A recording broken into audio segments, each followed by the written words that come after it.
is built to serve the needs of all athletes in all sports. Our team's only goal is to improve athletes in every facet. PSM offers performance training to help athletes get better on the field, dedicated athletic rehabilitation and physical therapy to help them get better off of it, certified athletic trainers in our PSM schools providing daily support to our athletes, and a specialized orthopedic walk-in clinic when injury strikes. Call 260-266-4007 to speak to our care navigators or visit parkviewsportsmedicine.com to learn more about what we can do to improve athletes at all levels. The Acme Bar and Grill, where neighbors meet. A Fort Wayne tradition since 1941. We feature nightly dinner specials along with our iconic pizza, wings, and pork tenderloins, and barbecue in our family-friendly atmosphere with a retro flair. Additionally, we offer a full bar with 26 beers on tap from various Midwest breweries. We also have an area perfect for private events such as meetings, reunions, and banquets that holds up to 50 people. The Acme Bar and Grill, located in the heart of East State Village, where neighbors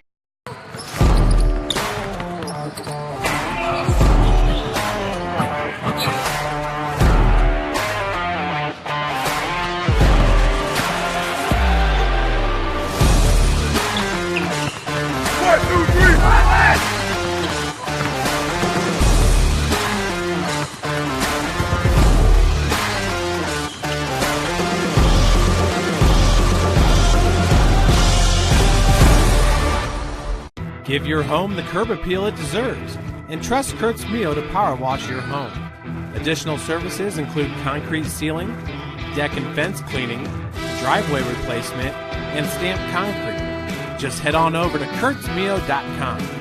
Request your virtual quote and use the code SummitCity for 15% off all power washing services today. That's kurtzmio.com, supporting the youth of Fort Wayne. Looking for a way to naturally aid in soothing aches, pains, and sore muscles and reduce inflammation from the skin? Want a relief in minutes? Try Alleviate. Contact Hillary Didier for details. You can find her at didier.hillary@gmail.com or call her at 260-312-1599. The Kelly Automotive Group is simple, transparent, reliable. Simple. Our customer specialists make buying a car easy and fun. Transparent. Our price listed is the best price. No hassle, no gimmicks. Reliable. Buy with confidence and peace of mind. We work hard to ensure the best value however you shop. Come see us in Decatur at the 2733 Auto Mall and shop 7 brands in one location. The Kelly Automotive Group. Simple, transparent, reliable. Joint pain, sprains, strains, or a possible broken bone? Make the Parkview Ortho Express walk-in clinic your first stop when you have an orthopedic or sports injury. Parkview Ortho Express, located at the Sport One Parkview Fieldhouse, gives you access to quick care and orthopedic physicians when you need it most. Get x-rays, treatment, and referrals to Parkview Care, all in the convenience of a walk-in clinic. Parkview Ortho Express is open Monday through Thursday, 7 a.m. to 7 p.m., Friday, 7 a.m. to 5 p.m., and Saturday, 8 a.m. to 12 p.m. Call 260-266-4007 for more information.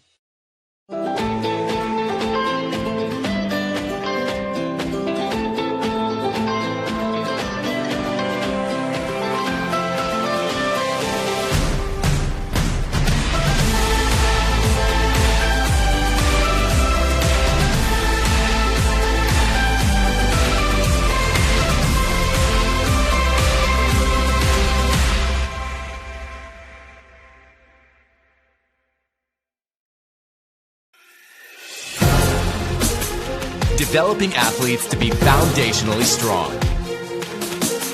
Healthy and consistent training. Expert staff. Long-term athletic development. Parkview Sports Medicine Performance. Any athlete, any age, any skill level. I was once a Southside kid who was led on a journey by high school football. A journey that taught me discipline, toughness, and the skills that made me a success. As a businessman with a CPA license who owns his own firm, I still use the building blocks of high school sports in my everyday life. Someday sports will end no matter what level you reach, but you will be left with the skills to compete in the next game, the game of life.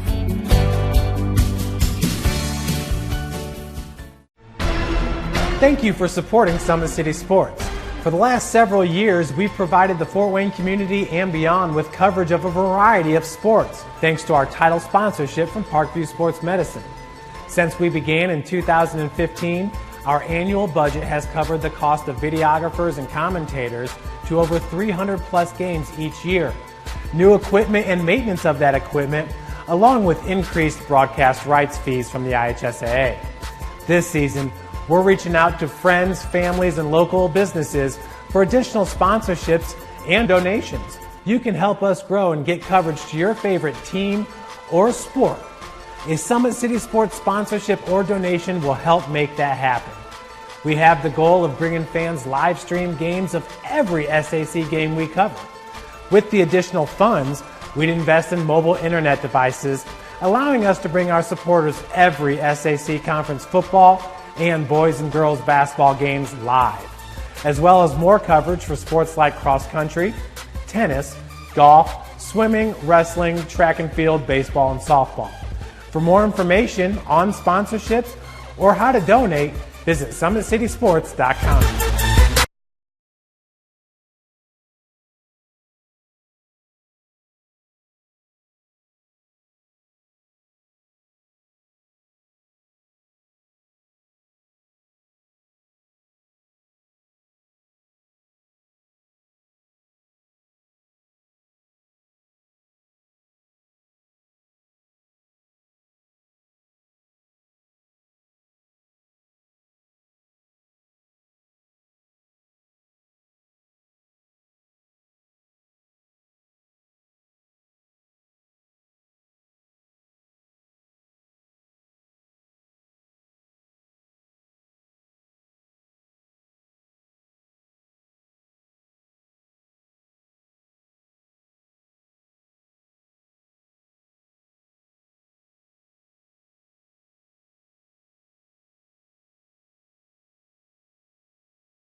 On the field, we're probably going to run into the national anthem.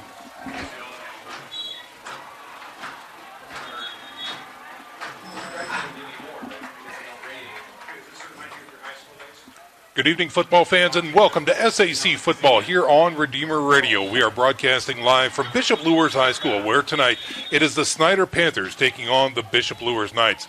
And before we begin this broadcast, let's send it back to the station for our opening prayer.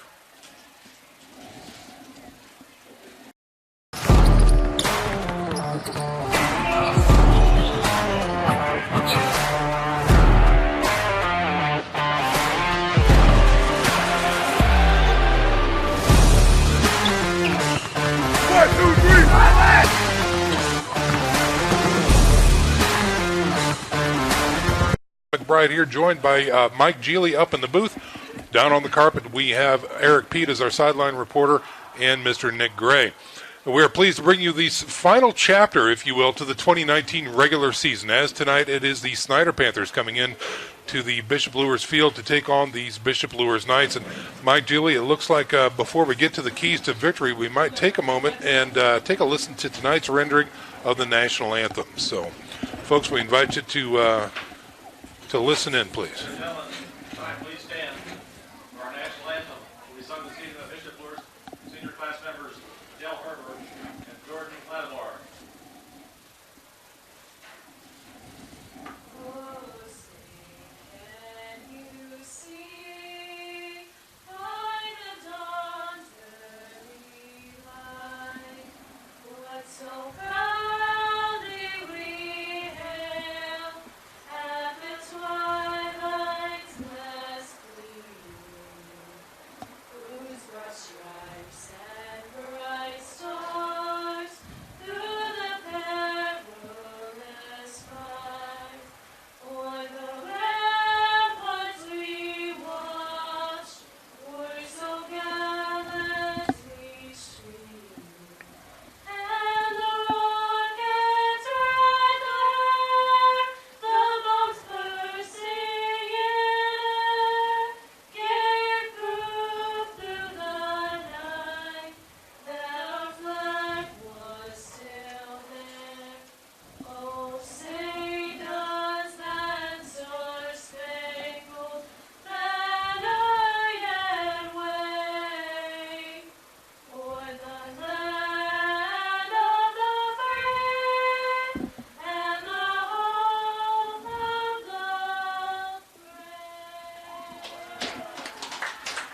And again, listening audience, in case you are just joining us, we are broadcasting live here from Bishop Luers High School. This is SAC football on Redeemer Radio. Sean McBride here, inviting into the contest for the first time, Mr. Mike Geely. Mike, welcome to the broadcast. Thanks, Sean. It's great to be here. Great to have you here. A couple of teams tonight with a storied history of strong traditional play and high school football, so I'm excited to be a part of it tonight with you. Indeed, as both teams prepare to meet at the middle of the field for the ceremonial coin toss, Mike, what's standing out tonight for both of these squads? Well, Bishop Luers got off to a really good effort last week in a torrential downpour and really got good play out of their offensive line. It's the first time all season coaches Brent X and Ryan Palmer have had 7 options really to plug and play with on that offensive line. So we're going to see some different combinations, and they need to build on what they did last week. Also, the rest of the team is fairly healthy as well, and that's just a big key to get through this game. You know, the next season starts tomorrow, getting ready for the playoffs and taking things into the 2A, but obviously they want to try to stop Snider's balanced attack, 52% with the run, 48% with the pass. They got to know where Alonzo Derrick, number 12, is. Huge weapon for the Panthers. Wherever he's at on the field, they need to slow him down. For Snider, Coach Tippmann's going to be looking for a fast start. Don't let a program like Luers with a long history stay in the game early and build on that confidence. Snider was down 14-7 last year at the end of the first quarter. I'm sure it's a big thing that they want to slow down Luers' rushing attack and get off to a fast start. Folks, we'd like to thank our game sponsor, Parish Orthodontics. Doctors Brandon and Laura Parrish of Parish Orthodontics are the Game of the Week sponsor. Parish Orthodontics offers orthodontics for all ages with 7 locations around the Fort Wayne area. If you want a beautiful smile for a lifetime, check out parishorthodontics.com. And now we'll bring in another member of our broadcast team, Mr. Eric Pete, down on the sidelines. Eric, what do you have for us, sir? Thank you, Sean. Down here on the sidelines, the field is in excellent condition, especially a week after that rainstorm last week. And the coin toss was won by the Snider Panthers. They've deferred to the second half. And so Luers offense will see the field first. Snider kicking toward the scoreboard. And guys, Coach Kurt Tippmann for Snider coming off of a regular season loss, 14-1 at the helm of the Snider Panthers. You don't want to be the team that they play coming off that loss, and that's the position the Knights find them in tonight.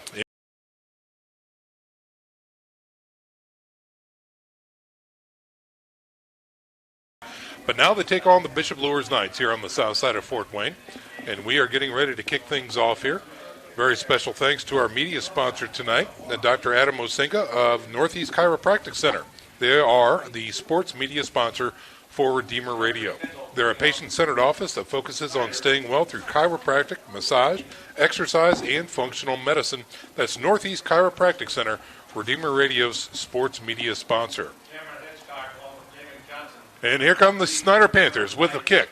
End over end kick, trailing to the far side of the field, taking near the 12-yard line, running up through the middle, getting some blocks there north of the 25, and finally stopped in between the 25 and 30-yard line. Let's see where they finally mark it. And it looks like that was Cam Hedgecock on the return for the Knights. That was Hedgecock with a nice run there. Good field position for the Knights getting started here on this first series. Good to see Cam Hedgecock back in the lineup. He's been injury prone a little bit this year too, has he not, Mike? Yes, he has. Yeah. All right, so the Bishop Luers Knights are going to be led by number 14, Carson Clark. He's gotten a lot of reps here in the last few weeks and is growing as we watch. So he's going to be lined up in the shotgun. 2 wide receivers to the right side. Check that late substitution now. Berkmeyer comes in as the tight end on the right side for the Knights. And 1 wide left. Clark from the shotgun with a single setback. Looks over, looks to throw on first down, guns it left side. He's got a man. That's Jamek Johnson with a nice catch and a first down for the Knights. Excellent job by the sophomore quarterback there. Snider came with a blitz up the middle. The Knights did a good job pretty much of picking it up. One guy came free and he got rid of the ball in time. Up front for the Knights, a few changes tonight, Sean. George Boudet, the sophomore, still starts at center. At right guard, sophomore Paul Berkmeyer. Right tackle, senior Will Derrick. At left guard, junior Foster Johnson. And at left tackle, the senior Alex Workman. So they put the ball at the 44-yard line. 1st and 10 now for the Knights again. Man in motion. Coming across line, Jets a jet sweep, trying to get out of the tackle. Does get out of one, does not get out of another. That's going to be a small tackle for loss for Christian Fly, who's trying to get around the right side. Not a lot there for Fly, unfortunately. He had a guy waiting for him. A little bit of a breakdown there on the pull out to the right. Knights will try to shore that up here on 2nd down. So again, the ball resting at the 44-yard line. This is the first series for the Knights on offense. They're working left to right on your radio dial. They break huddle with twins to the left side. One wide right now going across the line is Cam Hedgecock going to the far side. He will align in the slot to the left. Clark from the shotgun. Outside blitz comes. Give through the middle. It's effective. He's got 10. Can he get 11? Down inside Snider territory to the 45-yard line is Braden Cowherd. Nice job by Cowherd there. Excellent job by the offensive line getting movement. A lot of what we saw last week repeating again here early in this series. And Cowherd coming off in some areas player of the week with 27 carries and 215 yards and 2 touchdowns last week. Running with confidence tonight. That he did. Another first down for the Knights as they move into Snider territory down to their 45-yard line. This is first quarter action. Still zeros on the scoreboard for both squads. Knights putting together a drive here now. They started at the 27. They are now down to the 45 of Snider. Man in motion to the left side. Here's a pitch. That's Christian Fly pulling around the corner. He's got the edge. Almost getting to that first down marker inside the 40, down to about the 37. Excellent job there by the Knights. Lyman pulled to the right and a Trey Wright pulling both the left side, backside guard and tackle. Fooled everybody on Snider. They followed the two pulling linemen, and the Knights took it around left end. And you know, Mike, this is one of the fun things about the last game of the final season. Both of these teams tonight are probably going to show some things that we really haven't seen throughout the regular season. Absolutely, absolutely. Especially the Knights. They're going to come out here and open up the playbook and put it all on film tonight. That was a gain of 8, bringing up 2nd and 2. He looks to throw, fires to the right side on a seam route. Oh, nearly picked, but incomplete that time. The ball hung up in the air just a little bit there, probably a little more than he would have liked to. He was open early. He had found himself a spot in the zone of the Snider defense. Their cornerback coming up a little bit limping there, so we'll have to see what happens there. Number 45 is going to come off, and he's going to be replaced. The intended receiver that time was Christian Fly. Trying there on defense was Willie Frazier, the corner. He gets replaced by Lenny Bennett, number 1. So they burn it down, brings up 3rd and 2 now. Here's a snap from the shotgun. Patient run by Cowherd through the middle, and he gets the first down and more. Huge hole there by the offensive line. Just doing a great job. Pulled the right side guard, a little trap play to the left. And as you said, Cowherd did a great job of hesitating, let the blocks develop, and a nice first down there by the Knights. So the Knights continue this run down inside the 30, down to about the 26-yard line, and a new fresh set of downs for the Knights. In the shotgun now. 2 backs behind him, 1 offset to the right side. Now they flip-flop. That's Cowherd along with Contrail Ash in the backfield. Here's a snap. Give to Cowherd, looking for something through the middle. Nothing there. Big penetrating defense by Snider, and that's a tackle for loss. Snider's defense, big up front, Sean, and really athletic defensive ends and a lot of speed in the defensive backfield. Very impressed with several of their defenders, especially number 32 there on defense for them. He's a stud, extremely athletic. Isaiah Maxwell. Yeah. And he's a sophomore. He's one to watch. Yeah. So that's a loss of 1, bringing up 2nd and 11 now for the Snider Panthers. Twins to the right side, 1 wide left. Outside pressure comes. Stays strong in the pocket. Throws. And incomplete just over the head of number 2, Cam Hedgecock. He was right at the goal line, and they just couldn't connect. Plenty of time for the quarterback there. Good job by the offensive line. Skinny post. Just outside the reach of Hedgecock there. As Brody Glenn checks in for the Knights. And Contrail Ash checks out. This brings up a critical 3rd and 11 now. Ball resting at the 27-yard line of Snider with 8:17 to go here in the first quarter. Still zeros on the scoreboard. Look for the Knights to go to Jamick Johnson at the top of your screen here, Sean. He's single coverage. Alone to the left side with single coverage. Cowherd now breaks out to the left side. From the shotgun, here's a snap. Give to Cowherd through the middle. Drags a couple tacklers with him into the linebacker core, but not much more there. Gain maybe of 3, maybe 4.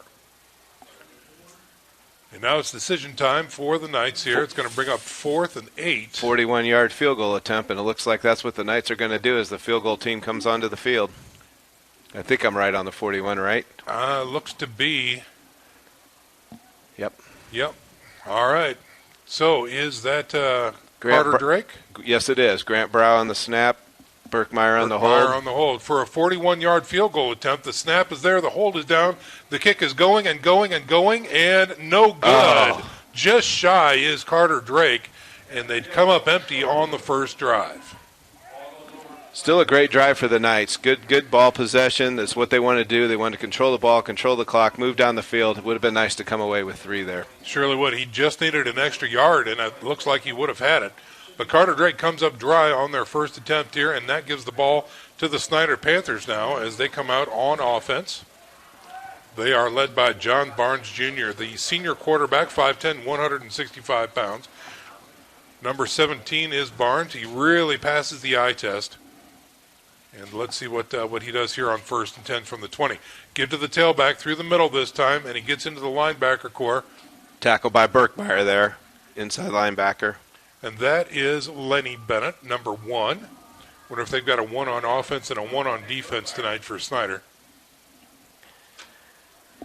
That is a gain of 5 for Snider that time. Pushes the ball out to the 26-yard line. 2 wideouts to the left now, a man in motion from the slot going to the far side of the field. Here is the snap. Barnes looks to throw, fires to the right side, got his man on an out pattern, and it looks like he will have enough for a Snider first down.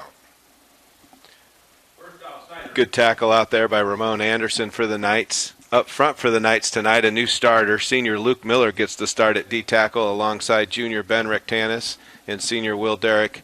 A little different look for the Knights tonight. Luke was healthy for the first game last week, got a start on senior night, and brings another big presence to the Knights defensive line. On 1st and 10, here's a give to Bennett, trying his way around the right side. Not much there. He tries to knife in again, north and south, and he'll get maybe 4 on the carry.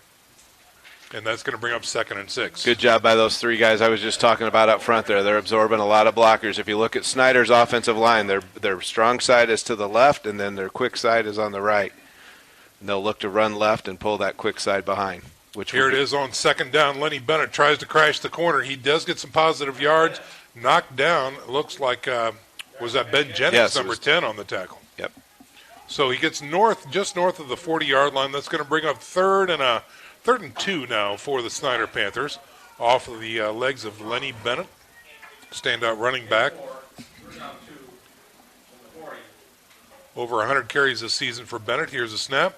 Again, they give it to Bennett. He's hitting the backfield, lunging forward, diving for the first down, and it looks like with the spot, they will give it to him. Great penetration there by Rectanis, the nose guard, unsung hero of the Knights. Had a hit on him, just couldn't slow him down quite enough, didn't get help in time, and he lunged forward for that first down.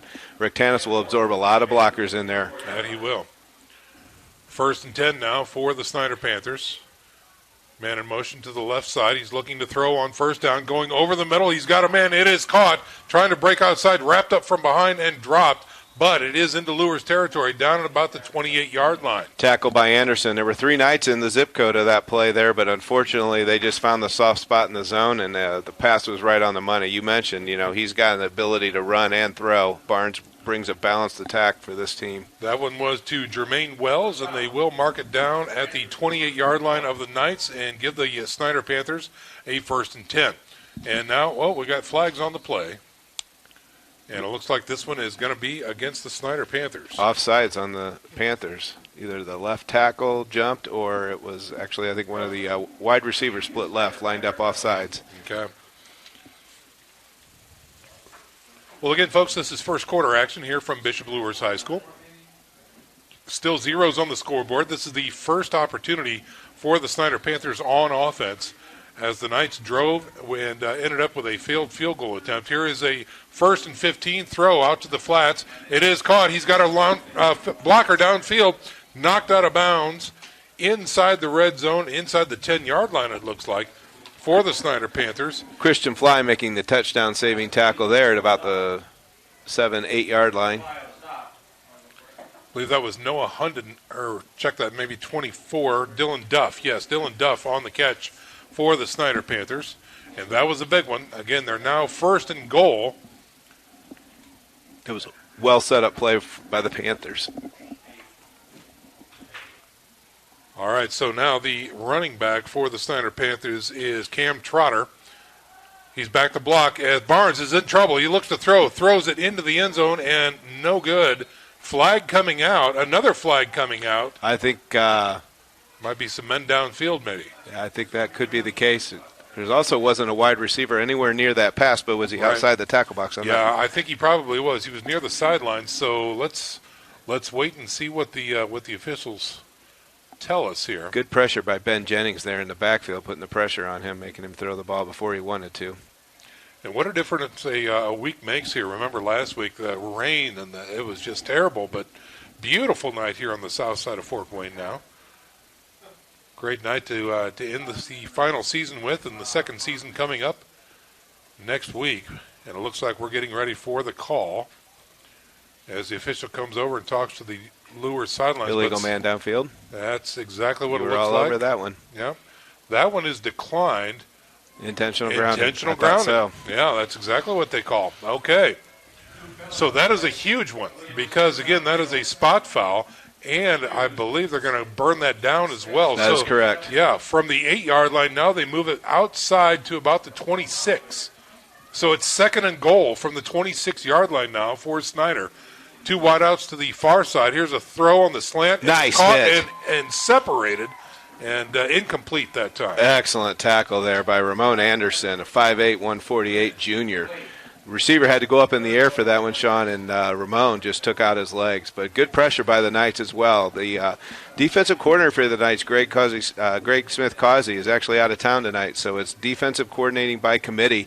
Coach Mick Palmer on the D-lines, Carson Bradley and Lou Goodwin with the linebackers, and Kendrick Mullen on the defense. So let's see what they draw up here. Third and goal from the 26-yard line for Snider. Blitz comes again. Barnes looks to throw, fires to the right side, and that is going to be incomplete that time. Triple coverage for that receiver out there. And, boy, the Knights on defense have really held up on this drive as the field got skinny. So fourth down here for the Snider Panthers. And they're going to try a long field goal, it looks like, Sean. It surely does look that way. And let's see what we've got here. 43-yarder. Is that Zach Tyndall, number 81? No, it 90. is not. Trent Ryder? Trent 96? Ryder, yes it is. Okay, so Ryder. Junior. From 43, he's got enough leg. It is up. Is it through the uprights? No good. Oh, he had the distance. Wide left and no good that time. So both squads trading incomplete field goal attempts here in the first quarter. Gives the ball back to the Bishop Luers Knights at their 20-yard line. Excellent play by the Knights defense, holding strong there, obviously aided by that intentional grounding penalty, but we'll take it any way we can. And great start for the Knights. Get a good drive going on offense and hold Snider out of the end zone on the first series. Let's see if we can build on that here. All right, so Clark, wearing number 14 tonight, is in the huddle. They break huddle and come to the line. Looks like a trips package to the left side, one wide right, empty backfield with Clark now. On 1st and 10. Now, Braden Coward only comes empty in. because he's not out there. That's right. Coward comes in, offset to the right side. Now he says left side. Okay, they got to get this one off. 2 seconds. We jumped. Left back, yep. Offensive line motion. Well, it was either probably going to be a procedure or delay a game. There was like a second and a half left on the clock. Yeah, so either way it was coming. Yeah, so they moved the Knights back 5.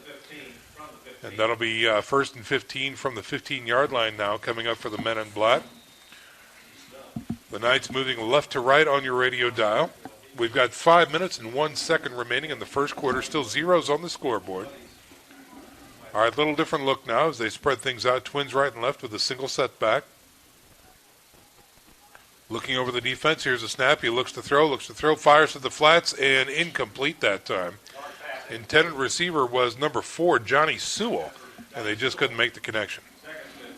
Yeah, that penalty on first down doesn't help things because it takes you immediately out of your running game and forces the Knights to try to make something happen there on first down, and unfortunately nothing doing on the pass there. Yeah, one of the things that Kyle Lindsey, in my mind, kind of famous for, hate to play behind the sticks. Right. You know, and that's exactly what they're doing here because the kids don't need the added pressure of that. But here's 2nd and 15 now for the Knights. Same formation, Twins right and left, and a single setback offset to the right side. Here is a snap. They give it to the tailback through the middle, trying to find some room, and finding it, getting into the linebacker corner and a little bit more is Braden Coward on the run that time, getting north of the 20, back to about the 23, 24-yard line. Nice trap play there, left side. Nice pull by the right guard, Justin Baum, who checked into the game at right guard, and good job by Coward breaking a couple of tackles there. You know, if the Knights can be patient, that's an excellent gain. All right, so that brings up a 3rd and 6 now for the Knights. Tight formation this time. Single setback from the shotgun. Looks to throw, pulls it, and it is going to be picked off or incomplete. All incomplete. Right, nearly picked, but incomplete that time. Boy, it went right through his arms. You were on the call there. Snider had the beat on it. He did everything but catch it. Yeah, Jay Sean Underwood was there from his safety spot and just couldn't come up with the ball, so that's going to burn that down. We got a flag on the play. Okay. Maybe not burn that down. Let's see what happens here. Another illegal man downfield, this time against the Knights. I think they're going to decline this. Yes, they are. Yeah, and they're going to bring up a 4th and 6. So a punt now coming on by the Knights. Ben Jennings, will he be the one to launch it? He typically is. He should be. I don't see him back there. He's not on the field. He's standing right here talking to a coach. Yes, he is. He's now talking to another coach. That's going to be Berkmeyer on the punt. Okay. So number 7 gets out there in punt formation. Little low snap, but he's got the ball. Kick is away, and it's going to float right down the middle and take kind of a Snider hop, and it's going to give Snider good field position at the Bishop Luers 45-yard line. So interesting call with Berkmeyer on the punt there instead of Ben Jennings, but again, the punt was away successfully, and now Snider will come back out on offense. 1st and 10 from the Luers 45-yard line with 4:06 remaining here in the contest. Knights defense is really going to have to step up here, Sean, with the Snider Panthers taking over already on their side of the field. Yeah. It's tough giving a team like Snider a short field, and they've got it here. Yep. John Barnes and company back out onto the field. Lenny Bennett, the single setback. Blitz comes, throws it to the flats, right side. He's got his man. It is caught, not many yards after the catch at all. Nice Great job open field tackle. By Joe Derrick, the senior defensive back, making a nice stick there, keeping it to a 4-yard gain. Dylan Duff, the receiver that time, gains it, again, a gain of 4. And that's going to take it down to the 41-yard line. Trips package out to the left side.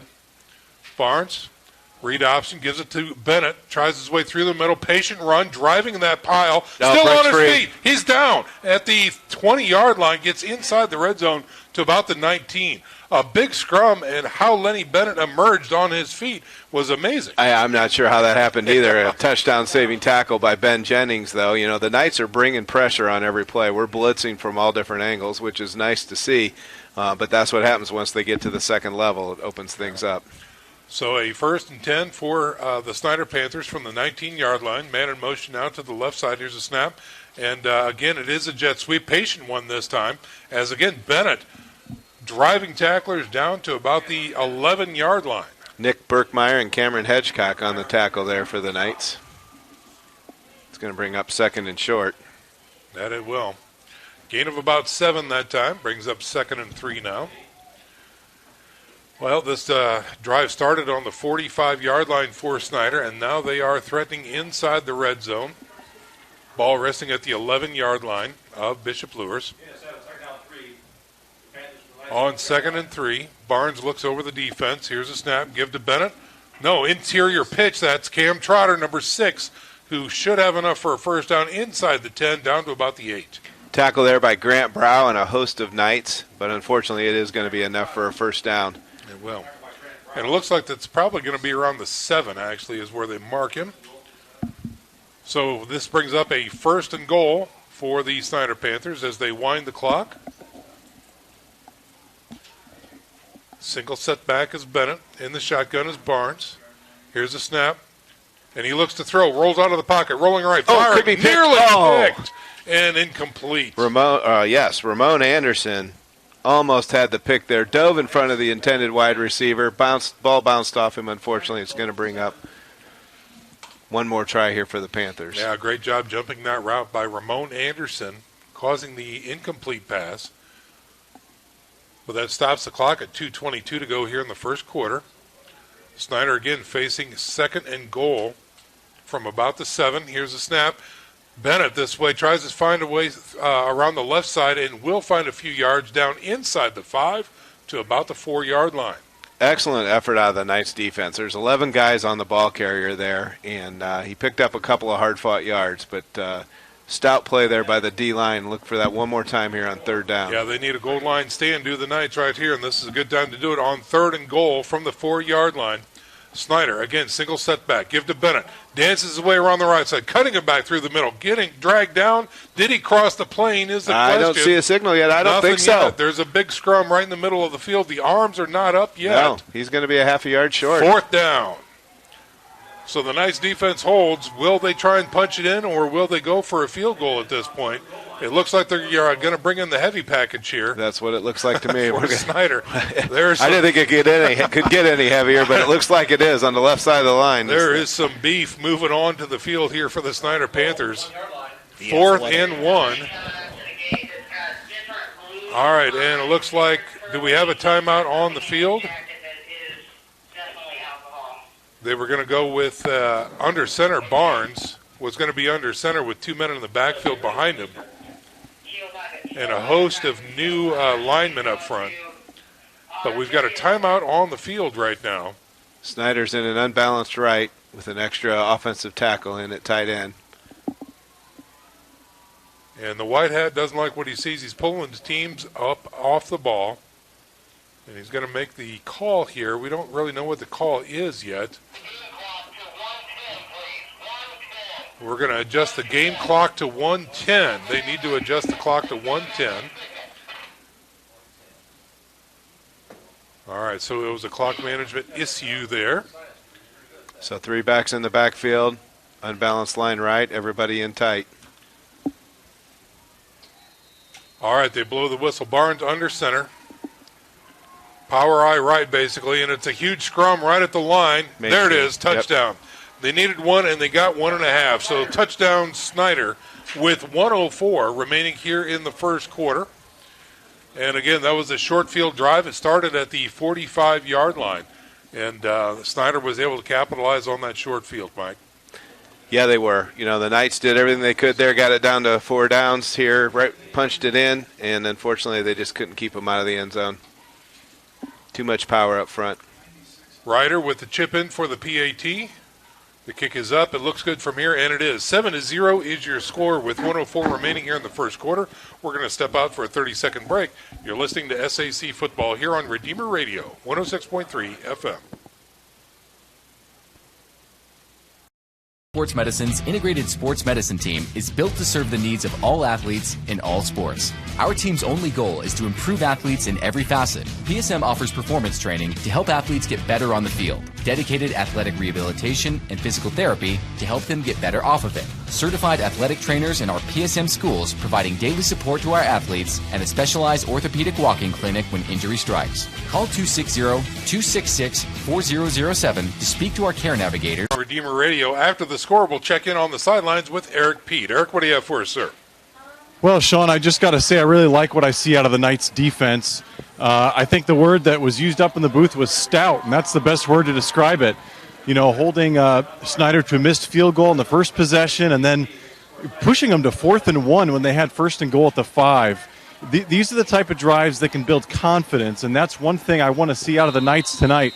Build up some confidence for the playoffs. If you can hang with a 6A team, then what can you do in 2A? Isn't that the truth? That is an excellent point. Yeah. Here is the Snider kickoff, taken near the middle of the field, trying to find some room through the middle. Won't find much there, but he does get north of the 20. Cameron Hedgecock on the return again. There. Yep, all right. So the Knights will come back out on offense here, facing a 7-0 deficit. They are led by Carson Clark, wearing number 14 tonight. You know, the Knights really need to get off to a good start with this series. Mistake-free football is something they've emphasized all week. They know they don't have room for a lot of errors. Don't bring it upon yourself. Don't put yourself in a bigger hole than you need to be in. So hopefully we can get off to a positive yard gain here on 1st down. You know what's the saying? It's tough enough facing the opponent. We don't need to face ourselves as well. That's right. Yeah. All right, so here's Clark and company with a single setback. Twins to the right side. Here's a snap. He looks to throw on first down. Bubble screen through the middle. Berkmeyer's got it. Won't find much, but he does have some positive yards north of the 25, out to about the 26-yard line. Luers is famous for their screen game, and it's usually a very potent attack for them. But unfortunately there, Berkmeyer got out in front of the lineman, and when he caught the ball, they were all trailing him. And so not a lot of room to maneuver there, but still got 3 yards out of it. Gain of 3 brings up 2nd and 7 now for the Knights. Single setback. Twins to the right side. Here's a snap. Give to the tailback. There's Coward on a nice run. Gets north of the 30. Dropped at about the 31-yard line. Brings up 3rd and short for the Knights. So big play here early on in the first half. Need to get a first down here, give your defense a break, and see if we can put a couple of these together here. And that's going to do it for the first quarter, ladies and gentlemen. 7-0 is your score. We're going to step out for a 1-minute break. The Snider Panthers on top of the Bishop Luers Knights. You're listening to SAC Football on Redeemer Radio 106.3 FM. I was once a Southside kid who was led on a journey by high school football. A journey that taught me discipline, toughness, and the skills that made me a success. As a businessman with a CPA license who owns his own firm, I still use the building blocks of high school sports in my everyday life. Someday sports will end no matter what level you reach, but you will be left with the skills to compete in the next game, the game of life.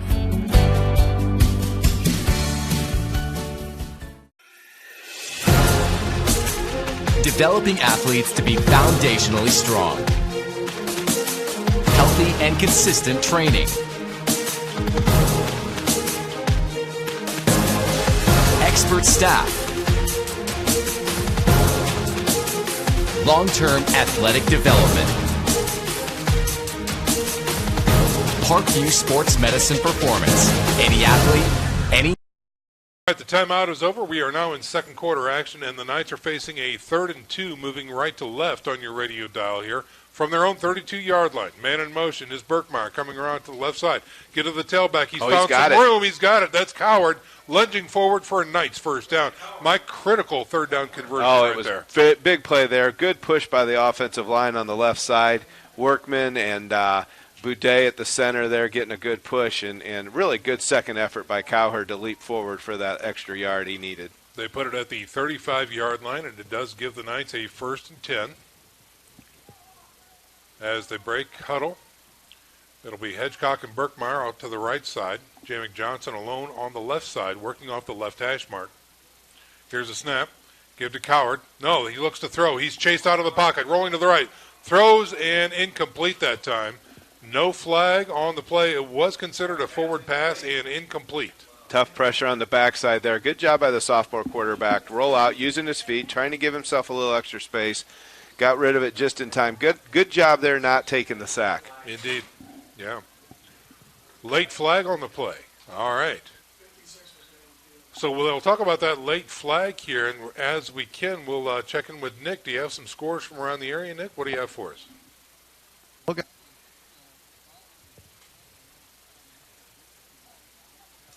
Over. And but Northrop was in scoring position, did not capitalize on it. 0-0 over there. Northside's beating Concordia 7-0. Homestead's up on Southside 14-0. Carroll's beating Wayne 3-0. We are keeping an eye on some other 2A games because these schools will be hopefully eventually playing Luers. Central Noble, Garrett is leading Central Noble right now 7-0. Angola's beating Eastside guys 7-0. So with that, we'll go back up to you for now. Thank you very much, Nick Gray. They ended up picking up the flag, so no flag on the play there. So just an incomplete pass brings up 2nd and 10 for the Knights. Same formation, 2 wideouts to the right, 1 wide left. Offset backs. Give to Coward around the right side. Finds a little bit of room around that end, but not much there. Stood up and stopped after 2, maybe 3 yards. Nice job by the up back there. Contrail Ash setting the edge, giving him that opportunity at least to get to the boundary and picking up about 4 yards. So, yeah. It's a good spot just outside the just inside the 40-yard line at the 39. So that'll bring up a 3rd and 6 now for the Bishop Luers Knights. Another key down, of course, 3rd down. 6 yards to go this time. Picked up the 3rd and 3 on the last series, so we'll see what happens. 2 wideouts to the left side and a single setback for the Knights as they check off Coward, now offset to the right side. No, make that the left. And now we've got a timeout on the field. It looks like Luers, maybe? Yeah, the Bishop Luers Knights burn a timeout here. Yep, we had a little bit of confusion there. Second quarter score 7-0. The Snider Panthers on top of the Bishop Luers Knights with 10:39 to go in the second quarter. We're back in 30 seconds. This is SAC Football on Redeemer Radio 106.3 FM. Looking for a way to naturally aid in soothing aches, pains, and sore muscles and reduce inflammation from the skin? Want a relief in minutes? Try Alleviate. Contact Hillary Didier for details. You can find her at didier.hillary@gmail.com or call her at 260-312-1599. Keep your skills on. H&L Electric is your full-service electrical contractor. From commercial and industrial to residential, H&L can handle the smallest to the largest projects for your business or residence. Call Pete Henry at H&L Electric. All right, so the timeout is over. Bishop Luers facing a critical 3rd and 6 now. Ball just nosing up to the 40-yard line here. 2 wideouts to the right side, 1 wide left. 2 men in the backfield. Here's a snap, and it is a pitch to the edge, and they will not get that edge as Berkmeyer is wrapped up and dropped for about a 5-yard loss there. So again, the end around pitch doesn't work that time, Mike. No, unfortunately not. They showed that look a couple of plays earlier, and it was open on that particular play. But on this one, Snider made a nice adjustment coming through that timeout. Luers called the timeout. A little bit of confusion there on the setup, and unfortunately just didn't capitalize. This time Ben Jennings is back to kick this one away. He'll be kicking right to left now as Berkmeyer did the first punt. Nice snap this time. And this one off the side of the foot and out of bounds, and it will be interesting where they actually mark this. Again, that's going to bring up a short field position here for the Snider Panthers as it continues to walk forward out to about the 42-yard line. Yeah, unfortunate break there off the side of his foot, and would have liked to have seen that. He had good power into the kick. Unfortunately, it just jetted out of bounds there, so puts the Knights defense back on the field. They had a little bit of break there, and hopefully they can force a 3-and-out here for the Panthers. The Panthers will take over 1st and 10 at their own 42-yard line. They're moving left to right on your radio dial. They're up 7-0 over the Bishop Luers Knights. This is second quarter action. Lots of time left here in the first half. As Barnes will be in the backfield with a single setback man floating to the right in motion. They try and hit him out of the side. He's got some room. He's got the catch and more than a first down into Luers territory down to about the 45-yard line. On the reception that time was Jade Moore, number 83. So the Knights come out with 3 defensive linemen and are staying with that front. They'll walk their rover linebackers, 4 of them there, down from different areas to put pressure on the quarterback. Unfortunately, they got that one out quick, and that wide receiver was wide open. All right, so they place the ball at the 44-yard line of the Knights. Here is a snap, and it is a give to Cam Trotter. Finds his way around the right side, finds the edge. He's off to the races and pushed out of bounds by Cam Hedgecock. Boy, the Knights defense looked like they had him bottled up at the line of scrimmage, and he found that seam, and when he hit it, he was gone. And unfortunately, a big gain there for the Panthers. Yeah, boy, they take it down to the 25-yard line of the Knights, and that, of course, moves the chains as well. Cam Trotter, Lenny Bennett, to have any of those 2 backs on your team is a blessing, and it's showing here for the Snider Panthers.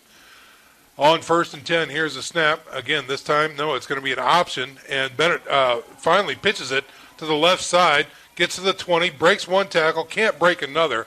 Gain of about 9, maybe 10 out there. Almost looked like a broken play as Barnes decided to keep the ball, and then at the last second, slung it out to the trail man. Yeah, the Knights defensive end out there, Krieger, did a nice job of forcing the quarterback to make a late decision, and that read option, he more like a pass than an option pitch. It could have been nearly disastrous, but it did turn into a 9-yard gain that time for Snider. Here's a snap, give to the tailback. Trotter following his blockers around the right side, gets the first down to about the 10-yard line. So just a hard-nosed run that time by Cam Trotter and company. Nice tackle by Nick Burkmeyer. Yeah, gives them, they do take the sticks away. It is, again, a first down and goal situation now from the 10-yard line for the Snider Panthers. Single setback, 2 wideouts to the left. Here's a give through the middle. That's Cam Trotter. Gets in and untouched almost and trots in for a Snider score. Big hole there for the Snider Panthers on the left side, and unfortunately for the Knights, that was a big change of field there on the punt and short field for Snider, and they made quick use of it. That they did. That looked a little too easy for the Snider Panthers on that drive. My goodness. All right. So Ryder will try and chip this one in for the PAT. Score is now 13-0 and make that 14-0. The Snider Panthers on top of the Bishop Luers Knights with 8:31 remaining in the first half. We'll step out for a 30-second break. This is SAC Football on Redeemer Radio, 106.3 FM.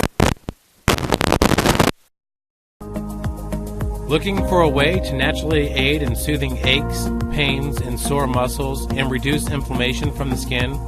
Want a relief in minutes? Try Alleviate.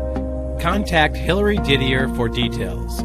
You can find her at didier.hillary@gmail.com or call her at 260-312-1599. Keep your skills on point and take advantage of the Always 100 basketball camps. The Holiday Hoops Developmental Camp is for ages pre-K through 8th grade. You'll work on shooting, dribbling, passing, and defense December 24th through January the 2nd on Tuesday. How to support local athletic programs, that's Tri-State Storage Trailer Rental. All right, your score is 14-0. The Snider Panthers on top of the Bishop Luers Knights and kicking away left to right. Kick is away, taken at the 10-yard line. 15, Johnson. 20. Gets out to the 25 to about the 27 before Johnson is wrangled up and stopped. So Jamie Johnson that time on the return. Should spot him up near the 27. Like to see Luers come out here, Sean, and utilize the clock. With 8:25 to go here in the second quarter, establish a ground game, keep the defense off the field for the Knights, and see if they can punch one in here. You know, Mike, I think if they can do better than a 3rd and 5 situation, if they can get into that 3rd and 4, 3rd and 3, you know, I think they've got a much better shot. Absolutely. At those conversions. All right, let's see what they do here on 1st and 10. Coward offsets to the left side. Here's the snap. Give to Coward. Spinning his way through that line. Won't find much there. And dropped after a short gain. Good job by the Panthers defense there. And unfortunately the Knights didn't get as much push as they'd like to have seen out of the offensive line. You talk about the interior, that's Jalen Wiggins, Giannini, Bellazer, those two defensive tackles out there for the Knights for the Panthers, accounting for so much defensive activity throughout the year. That was a gain of 2 there for the Bishop Luers Knights, brings up 2nd and 8. Here's a snap. Again, give to the tailback through the counter, finds a little bit more room, gets into the linebacker core. Brendan Coward does that time. And he will take it north of the 30, out to about the 31, 30. We'll mark it at the 32-yard line. I think those jerseys stay the same. The names change every year for that Snider defensive line, but they always look the same. Don't they? Big and fast. Yep, that's exactly right. All right, well, the Knights facing a critical 3rd and 5 here to keep this drive alive. Again, the ball resting at their own 32-yard line. They break huddle and come out now. Trips package to the right side. 1 wide left is Jamick Johnson. Nope, check that. Johnson's in the slot. Nice. Plenty of time thrown over the middle. It's caught. Trying to get outside and gets hammered down, but he will have enough for a first down. Nope. Johnny Sewell, I think, number Sewell, 4. It is, the junior. Nice catch there. Turn and pivot for the first down. Offensive line, again, giving Clark enough time. You know, hats off to Sewell. He was in a very high traffic area out there on the flats, and he was able to maintain that catch and bring it down for a Knights first down. All right, the trips package now rolls out to the left side with a single wideout on the right. On first down. Here's a snap. Give to the tailback. That's Hale. Hale around the side, left side that time. Is it CJ or Sir? Let's see is the question. CJ. 23, CJ Hale on the carry that time. CJ Hale carries for Bishop Luers. Nice positive gain there. Good movement by the offensive line. Little different look at running back on this series, bringing in C.J. Hale, came in from California this year, him and his brother, and nice addition to the Knights team. Call that a gain of 4.5, maybe 5. We'll call it 5. Brings up 2nd and 5 now for the Knights. Blitz shown. Here's again. Give to C.J. Hale Good right hard through the run. middle. Look at that. Excellent effort. Wow. You really, in watching Hale throughout the year, you consider him more of a scat back and Coward the power back. That's right. But yeah. not on that one. Not on that Wow. one. Not at all. That's one of those plays where the offensive line turn around and say, thank you. Yeah. You made our job easier there. Yeah. All right, so they convert, and the ball is resting right at the midfield stripe here. 1st and 10 for the Knights as they're putting a drive together with 5:30 remaining here in the first half. Here is a snap, little low. He looks to throw, fires to the flats, down, and He caught it. Wow. All right, caught inbound, so the clock Hedgecock. continues to run. Cam Hedgecock on the catch that time. We'll give him 2 on that one, taking the ball into Snider territory. Nice quick out there. Good job again by the offensive line, but getting rid of the ball quickly is important against this defense, and the Knights are doing a nice job of mixing the quick release on the passing game with mixing up the running attack as well. All right, so Friedrich checks in for the Bishop Luers Knights. He's going to be wide out here on the left side of the ball. Now a man in motion coming left. Here is the snap. Give to the first man through that line. Nice C.J. run, Hale. C.J. Hale. Breaks a tackler and drags another one with him for a nice gain. And it's going to bring up 3rd and very short, 3rd and 1 now for the Bishop Luers Knights in Snider territory. The Knights are really mixing up their offensive formation, spreading out the wide receivers and using a lot of pre-snap motion or at the snap motion with their wideouts, which is keeping the Snider defense guessing. 3rd and 1, 4 wideouts, twins right and left, and a single setback for the Bishop Luers Knights. Ball is racing at the 41-yard line of Snider. Here's the snap. Again, give to the tailback. Oh, pressure comes, and he is dropped. CJ can't find an open window that time as he is wrapped up by Wiggins with a tackle for loss. Well, that was a tough one there for the Knights as it was 3rd and short. Almost wondering if Hedgecock wouldn't have given you a little more of a battering ram there at running back, but you can't deny what CJ's done so far on this series, so I understand why he was in there. Christian Fly checking in along with Brody Glenn for the Knights. And this is a critical 4th down now. We'll call it 4th and 3 coming up. The ball at the 43-yard line of the Snider Panthers, and the offense remaining on the field for the Knights. Again, they spread things out. Twins right, twins left, and a single setback. Here's a snap, and he looks to throw. Pressure comes, airs it out, and it's picked off. Uh-oh. He's got a return on his hands with a blocker in front of him. He's looking to go. Hale, can he bring him down? He does. And we got a personal foul, blindside block on the Panthers. Wow. On the quarterback. So that's going to come back. Spot of the foul and then 15 from there. So that's going to put it back on the other side of the field for the Panthers. And Clark was late getting off the carpet, but he is trotting off the field right now. Now, the question is, he looks fine. He might have just been upset by throwing the interception.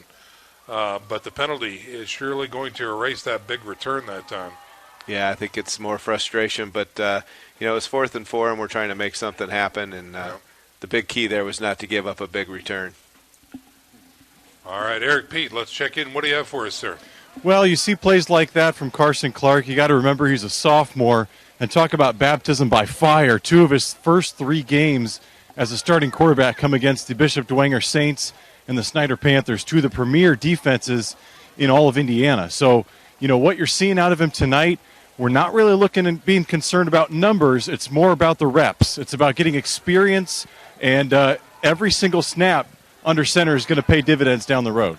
Yeah, well, that's a great point, too, and Mike, just to piggyback on that, with the second season coming up in 2A, you want this guy full of confidence going into those games. Yeah, you sure do. Yeah. And his first play actually came against the Homestead Spartans in a relief effort. That's so right. just to add on to that, he enjoyed that last week's game. Yeah. All right, they're going over top on this one, and this is going to be incomplete that time. And so the Snider Panthers on 1st and 10 after the penalty was assessed. The ball is resting at their own 48-yard line. They came out with a no-huddle, quick-style offense, and they just burned that down. So no good that time, as they will reset now on 2nd and 10, again from the 48-yard line. Intended receiver that time is their speedster. That is Alonzo Derrick, as I recall. Yes, number 12. Is. Yeah, he was running open, but the ball was nowhere close.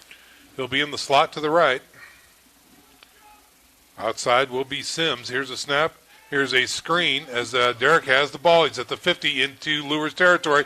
Breaks 2, spins out of another, still on his feet, and finally dragged down by Ben Rectanis, who gets out there. Great job chasing that play down. Nice job by the Snider offensive coordinator with that play call there. The Knights defense is playing way off of the wide receivers, 12 yards, maybe almost 15 yards. And you give somebody like that that much field to play with on a quick jet pass out, that those things can happen. They're going to have to tighten up their coverage on him and not give him so much open space. Trips package to the left side on 1st and 10 for Snider. From the 34, here's a gift. Tailback, that's Trotter around the right side, patiently going behind that line. And he will get down to about the 30-yard line before he's pushed out of bounds. All right, so they will actually mark him inside the 30 down at the 29-yard line. We'll call that a gain of about 6. Nice job by the linebackers there, led by number 7, Nick Burkmeyer. Single setback for the Snider Panthers. 2 wideouts to the left side. Here's a snap. He's looking left, firing left, thrown and caught. That is Derrick on the catch, but no yards after the catch. Great open field tackle by the Knights. Nice counter adjustment by the Knights defense there. They tightened up their coverage and obviously then unfortunately gave up the first down. I think that was Christian Fly on the coverage out there for the Knights. Two-way player for the Knights. Started the year out playing quarterback, has since moved to wide receiver and also starts at cornerback. Okay, so it will be enough for a Snider first down from the 22-yard line, 1st and 10 now. Just outside the red zone are the Panthers. Here's a snap. Another screen to the far side. And his knee was down. But his knee was down. You can't get up and go after that. Sorry, Sean, got a little excited there. But, I wanted to make sure the refs heard me because, he was down behind the line of scrimmage when his knee went down, and that'll be that. Andrew Sims caught the ball effectively, but he was a yard deep, actually 2 yards deep. And so that's going to bring up a 2nd and 12. They move the ball back to the 24-yard line. 2nd and 12. Again, single setback is Trotter. Here's a snap. Blitz coming through the middle. Give to Trotter. Left side, looking for some room. Cuts it up. Does have some room back inside, close to the 19-yard line. Ben Jennings does a nice job of setting the edge out there and turning him back inside for linebackers Nick Burkmeyer and Grant Brow to clean things up. So this brings up a 3rd and long situation for the Snider Panthers as they place the ball just inside the 20-yard line of the Knights. Big 3rd down here for the defense. Yes, it is. 2 wideouts to the left, 1 wide right. Man in motion coming to the right now. That's Derrick. Here's a snap. Rolling left, looking to throw his Barnes, firing. He's got a man. It's incomplete. Incomplete, no good. Nice hit out there. Get a number on that. I think it was, it was Hedgecock. Okay. Excellent job by the junior Cameron Hedgecock. Tight end was open, and by the time the ball got there, Hedgecock closed quickly and laid him out pretty good, and the ball popped out. Ball was separated. That brings up a 4th and long now for Snider, and they will try another field goal. Looks to be a, 46-yarder at this point. Is that right? Wow, that is correct. Yards. 36 yards. 36, check that. Okay, thank you. All right. Here's the snap. The hold is good. The kick is up. Plenty of leg. No good. No good. Wide right. All right, so another missed field goal, this time by Trent Ryder. And the Bishop Luers Knights defense holds. Your score remains 14-0 with about a minute to go here in the first half. Well, again, Mike, it's a great thing for the Bishop Luers Knights defense to hold, again, when so much momentum was on the side of the Snider Panthers here. Oh, absolutely. To come out of there with not letting us score, field goal or touchdown there is a huge win for the Knights defense and some momentum hopefully we can build on here going into the second half. We'll see what the Knights do here. I'm thinking, I don't know. They're in their own end here. They might not air it out. A minute to go here in the first half. Carson Clark in the shotgun formation with a single setback. 2 wideouts to the right side, 2 to the left. Clark looks to throw on first down. Fires a little screen. Tip drill. It is caught by the Knights. Going across the field. Looking to get away, and he can't get away. Trying to get across that midfield area was Cameron Hedgecock. And that is not... That was a dangerous play there. The ball was tipped by the defensive end, but Hedgecock was able to still reel it in. And then as he cut back across the center of the field, the Knights were set up for some blocks, and he had one man to beat. And I think if he could have gotten him, he'd have gotten some extra space. So. And the Snider Panthers call a timeout here with 36 seconds remaining in the first half, so we'll step out for a 30-second break ourselves. 14-0 is your score. Snider on top of the Bishop Luers Knights, and you're listening to SAC Football on Redeemer Radio 106.3 FM. Looking for a way to naturally aid in soothing aches, pains, and sore muscles and reduce inflammation from the skin? Want a relief in minutes? Try Alleviate. Contact Hillary Didier for details. You can find her at didier.hillary@gmail.com or call her at 260-312-1599. Keep your skills on point and take advantage of Seconds of high school. With Mike Geely, I'm Sean McBride. Learn more at ivtech.edu. Apply for free at ivtech.edu/apply now.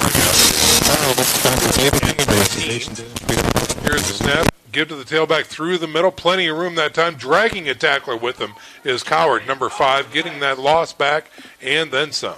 Running with energy and authority there, breaking a couple of tackles. Good movement by the offensive line. The wide receivers had spread out the Panthers' defense. And again, another timeout taken by Snider here. And that takes the clock down to 33.2 seconds. We'll go ahead and keep things right here for now. Give you an update here, folks. It's a great football weekend here on Redeemer Radio, as tomorrow the University of St. Francis Cougars will be hosting Indiana Wesleyan from Bishop John M. Darcy Stadium here in Fort Wayne. Going to be a beautiful day for some football tomorrow. Our pregame show starts at 11:45 with kickoff starting at 12 o'clock. And again, this crew will be with us next week for the opening round of sectional play, as it will be the Bishop Luers Knights hosting Central Noble right here at Luers Field. And that will start, pregame will start at 6:55 with the kickoff starting at 7 o'clock. So keep it locked right here on Redeemer Radio for all your football action. And then, folks, it's really down to a game-time decision week by week after that as the second season starts. Will we follow the Knights? Will we follow the Saints? If you don't follow us on Twitter, you may not know. We are at 1063 Sports. On 3rd and 8, here come the Bishop Luers Knights looking for some more yards and won't find much there through the middle. Quick give won't result in much. Another timeout by the Panthers as they're going to force the Knights to punt from our own end of the field here and see if they can make something happen in the final minute. That's exactly what they're going to do. And they also deferred, too, didn't they, Mike? They so they did. get the ball in the – so, yeah, they're going to try correct. and double up here on the Knights. Yep. One going into the locker room, one coming out of the locker room. But so far, the score 14-0 right now. Knights hanging tough against this very powerful 6A squad from Snider. Want to get the ball away here cleanly and try to limit the return or no return. Give them any additional field position. Ben Jennings looks like he will be in to punt the ball away. Final instructions from head coach Kyle Lindsay. Don't mess up. Grant Brown on the snap. So he will launch this from his own 11-yard line. Jennings awaiting the snap. Good snap this time. Well, we got a flag on the play. And this looks to False be start on procedure. The Knights. Oh, that is not good. Not on a punt. No, that's just what you don't need is for ask your kicker to kick it 5 more yards. So they will move it back 5 and try again. And now just Snider with his own end zone back there. And Snider again, just return men back there, including Bonzo Derrick, number 12. Keeping 2 back, so they're trying to get the return versus the block here, I think, Sean. Yeah. A little high, but a good snap that time. Jennings gets his leg into it. Good over the kick head to the sideline of the receivers. No return that time. Trots out of bounds in Snider territory. Excellent kick by Ben Jennings that time, as they're going to spot the ball at the 41-yard line of Snider. from where he kicked the ball, about a 55-yard kick there. Right. Big kick here at the end of the half. Great job by the special teams. Good snap by Brow, had good speed on it, and Jennings just got his foot into it. So, and the best part there was he kicked it where nobody could return it. No return that time. So it will be interesting. Now, wait. What's going on here? There was a flag on the far side of the field. Look at that. Didn't even see it. By the 19-yard line. And now both teams are coming back. Eric, do you have something for us? Well, he gave the sign of an illegal procedure. So the Panthers could elect to have them re-kick, and it looks like that's exactly what they're going to do. Okay. Wow. And it is. It's a procedure penalty. Once again, 2 in a row against the Bishop Luers Knights.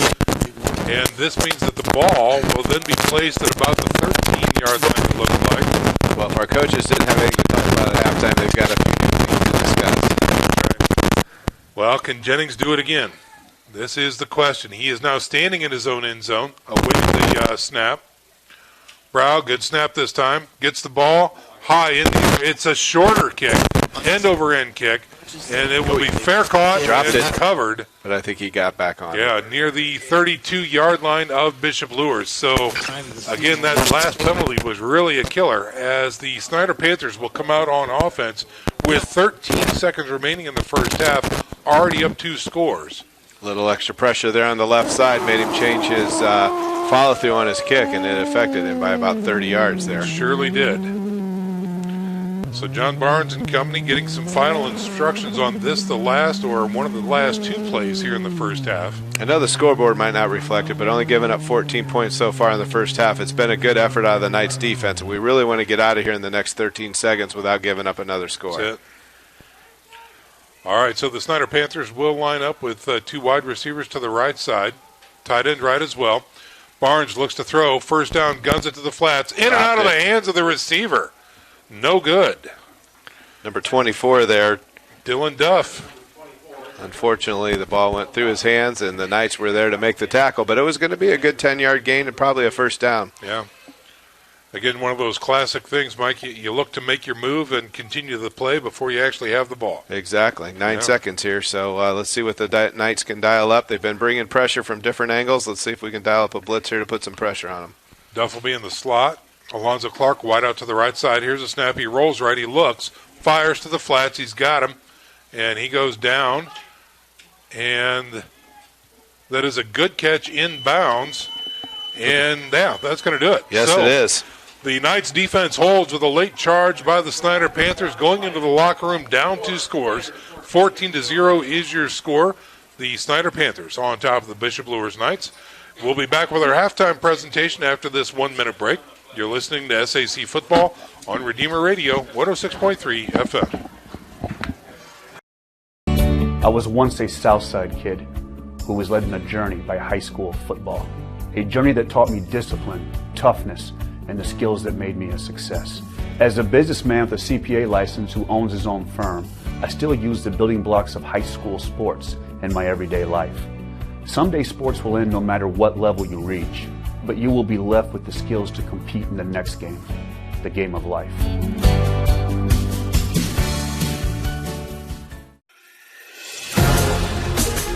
Developing athletes to be foundationally strong. Healthy and consistent training. Expert staff. Long-term athletic development. Parkview Sports Medicine Performance. Any athlete, any... Welcome back to Bishop Luers High School, ladies and gentlemen. This is SAC Football on Redeemer Radio, and this is our halftime presentation brought to you by Shawnee Construction and Engineering, a full-service construction firm that meets and exceeds expectations. With a 94% repeat and referral business, when they say partnering for a lifetime, they mean it. That's Shawnee Construction, our halftime sponsor. Well, 14-0 is your score here at Luers Field. The Snider Panthers on top of the Bishop Luers Knights, getting ready to wrap up regular season play tonight. And again, through the first half, We'll have some first half numbers here a little later on, but right now it's time for our VIP halftime interview down on the field. Nick Gray, take it away. Well, welcome to the sidelines, everybody. I'm pleased to be joined by Father Thomas Zare and the Bishop Luers dancers out on the field. Welcome, Father. Thanks, Nick. Well, I've been watching you throughout the first half over here, interact with the students. It looks like you've really fit in well here at Bishop Luers. Well, yeah, thanks. No, I love being here. It's always a joy to get to spend time with the kids. Getting to know them over the past year and a half has been great. Just developing.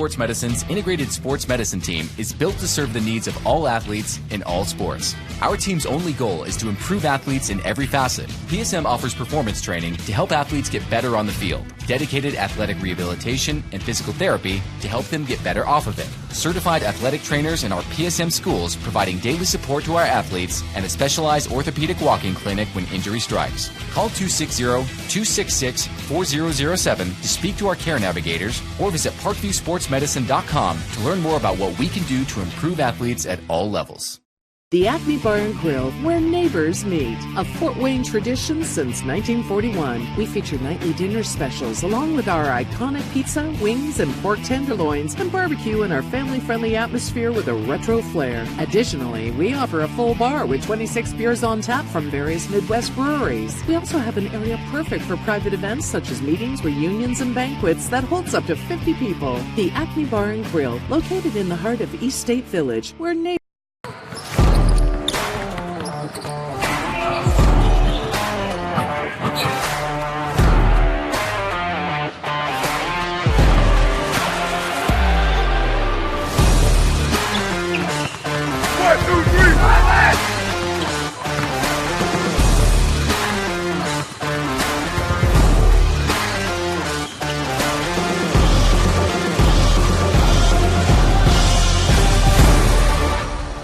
Give your home the curb appeal it deserves, and trust Kurt's Mio to power wash your home.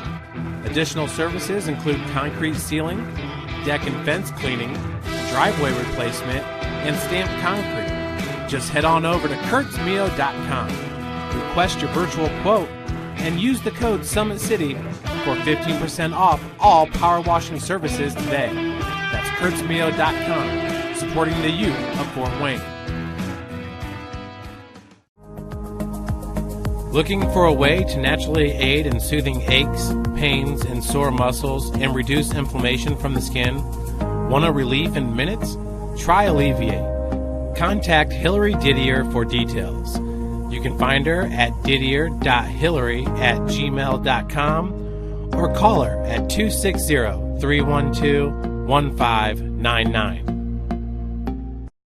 The Kelly Automotive Group is simple, transparent, reliable. Simple. Our customer specialists make buying a car easy and fun. Transparent. Our price listed is the best price. No hassle, no gimmicks. Reliable. Buy with confidence and peace of mind. We work hard to ensure the best value however you shop. Come see us in Decatur at the 2733 Auto Mall and shop 7 brands in one location. The Kelly Automotive Group. Simple, transparent, reliable. Joint pain, sprains, strains, or a possible broken bone?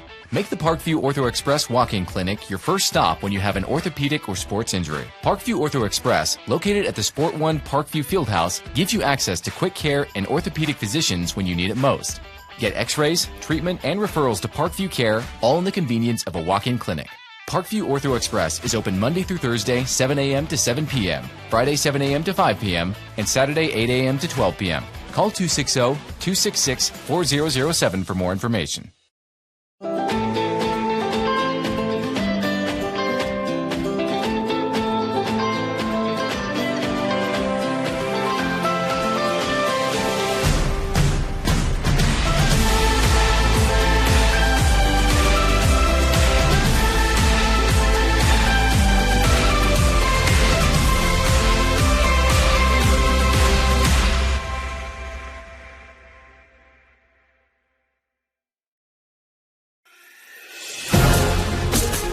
developing athletes to be foundationally strong.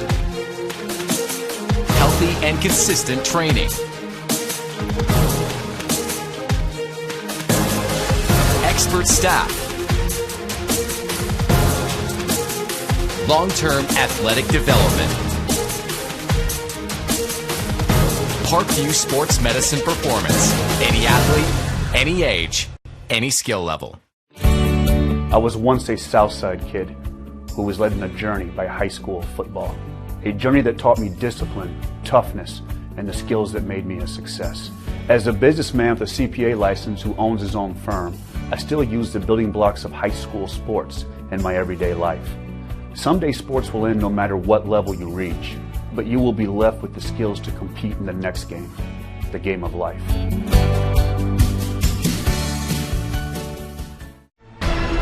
Thank you for supporting Summit City Sports.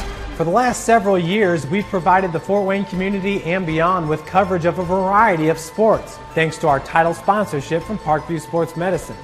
Since we began in 2015, our annual budget has covered the cost of videographers and commentators to over 300 plus games each year.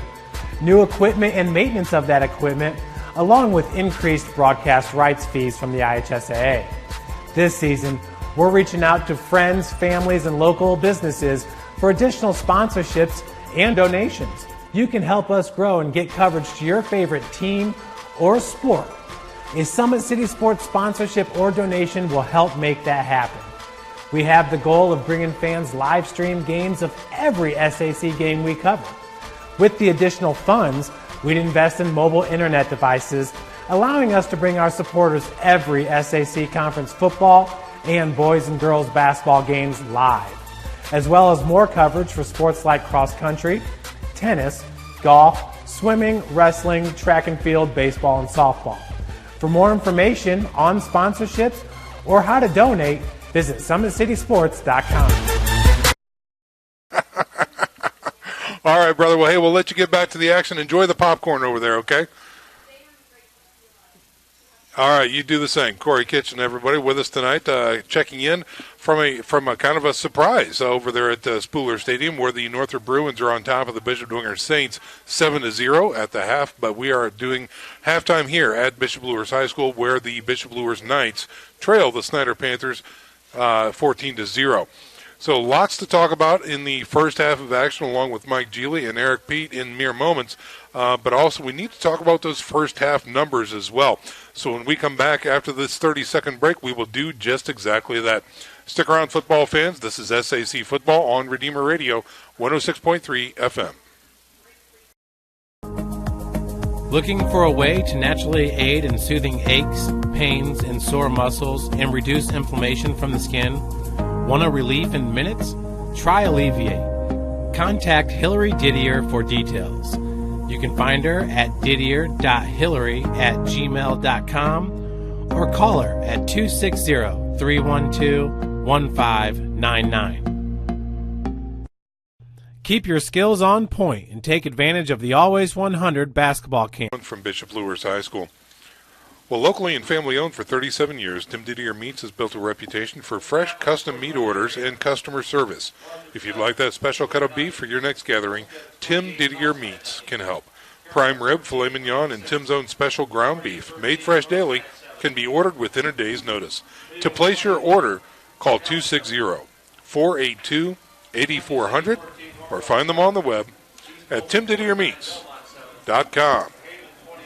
All right, so again, our halftime score 14-0. The Snider Panthers on top of the Bishop Luers Knights. And let's talk about the numbers behind those numbers with Rob Howe. Rob, what do you have for us for the first half?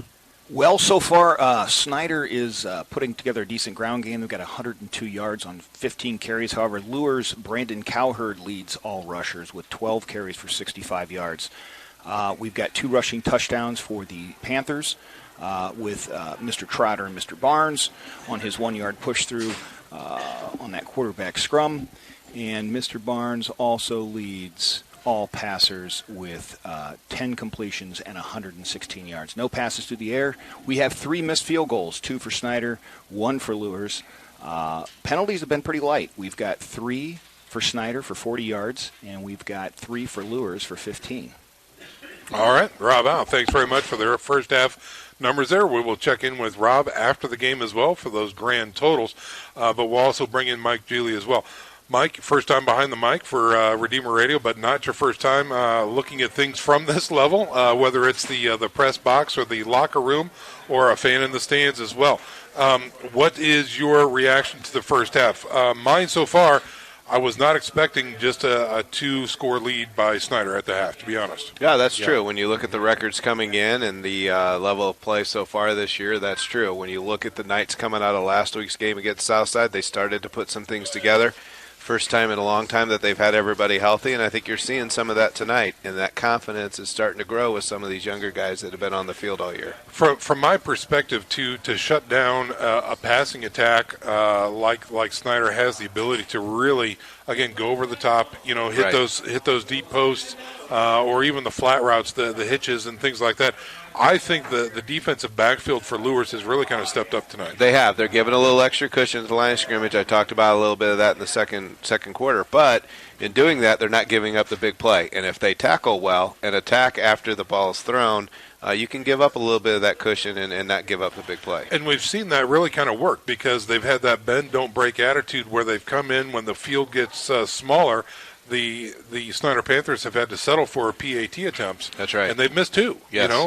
That's a win for a defensive unit for sure. We've taken away a lot of their internal rushing, and I talked about at the start of the game, and when you got guys like Ben Rictanis, number 73 for the Knights, and Luke Miller and Will Derrick up front, they're absorbing a lot of blockers, and they're allowing those linebackers to make some plays, and it's causing Snider to have to bounce everything outside. All right, we're going to head down to the sidelines and get some nuggets from our sideline reporter as well. He's always full of it. Let's talk to Eric Pete. Thanks, Sean. Yeah, thank you. Well, just for that, I will give you quite a nugget here. So, in doing my research for the game, of course, the wins by Luers in this series are rare and hard to come by. Only 2 times in the last 17 years Luers has won, but nevertheless, this game has served as a barometer for the Knights as they enter postseason play. So over the last 25 seasons, Luers has lost by 21 or more points to Snider 13 times. In 10 of those 13 years, the Knights went on to not win a sectional title. So 10 of the 13 times they lost by at least 21 points, the Knights did not get at least a sectional title. Conversely, the times that Luers has won or lost by less than 21 points, 11 of those 12 seasons result in at least a regional title, regional, semi-state, or a state title, 7 of those. So again, 21 points, kind of the cutoff that we look for there. Luers down by 14 right now. They're right on the cusp of that. And I don't know if that qualifies for a nugget or not, Sean, but I am full of it. Well, it took a while to get there, but I think you're good, Eric. That's good stuff. All right. Well, folks, our halftime program is nearly over here as the Snider Panthers are back out onto the field warming up and getting ready for the third quarter of action, and we have yet to see the Knights here. They come out onto the track and finally make their way out onto the field. So, Mike Geely, looking into the third quarter, the Knights have to kick off, and Snider's going to get the ball. If you're in the locker room talking to these guys, what's your message, and what are some of maybe the adjustments coming up in the second half? Well, if I'm in the Panther locker room, I'm saying, guys, this game's not over. We've let Luers hang around, and we've got to be more successful once we get inside the 30-yard line, and we're talking about scoring touchdowns and not attempting field goals. And, they want to keep the Knights out of second and short and third and short. They want to force the Knights into passing situations and put the pressure on the young quarterback. If I'm in the Luers locker room, I'm saying, hey, we're still in this game. We need to tighten up our coverage a little bit. The defense needs to stay aggressive, and the offense has to stay patient. And what I mean by that is be willing to get those 4-yard gains, those 5-yard gains. Get yourself to third and short, second and short. Keep making those first downs. Move the sticks. Keep your defense off the field, and let's punch one in here. Football fans, Notre Dame Federal Credit Union is a strong supporter of Redeemer Radio and our Fort Wayne area Catholic schools. This makes a huge difference in our community. Notre Dame Federal Credit Union would now like to challenge more people to do the same.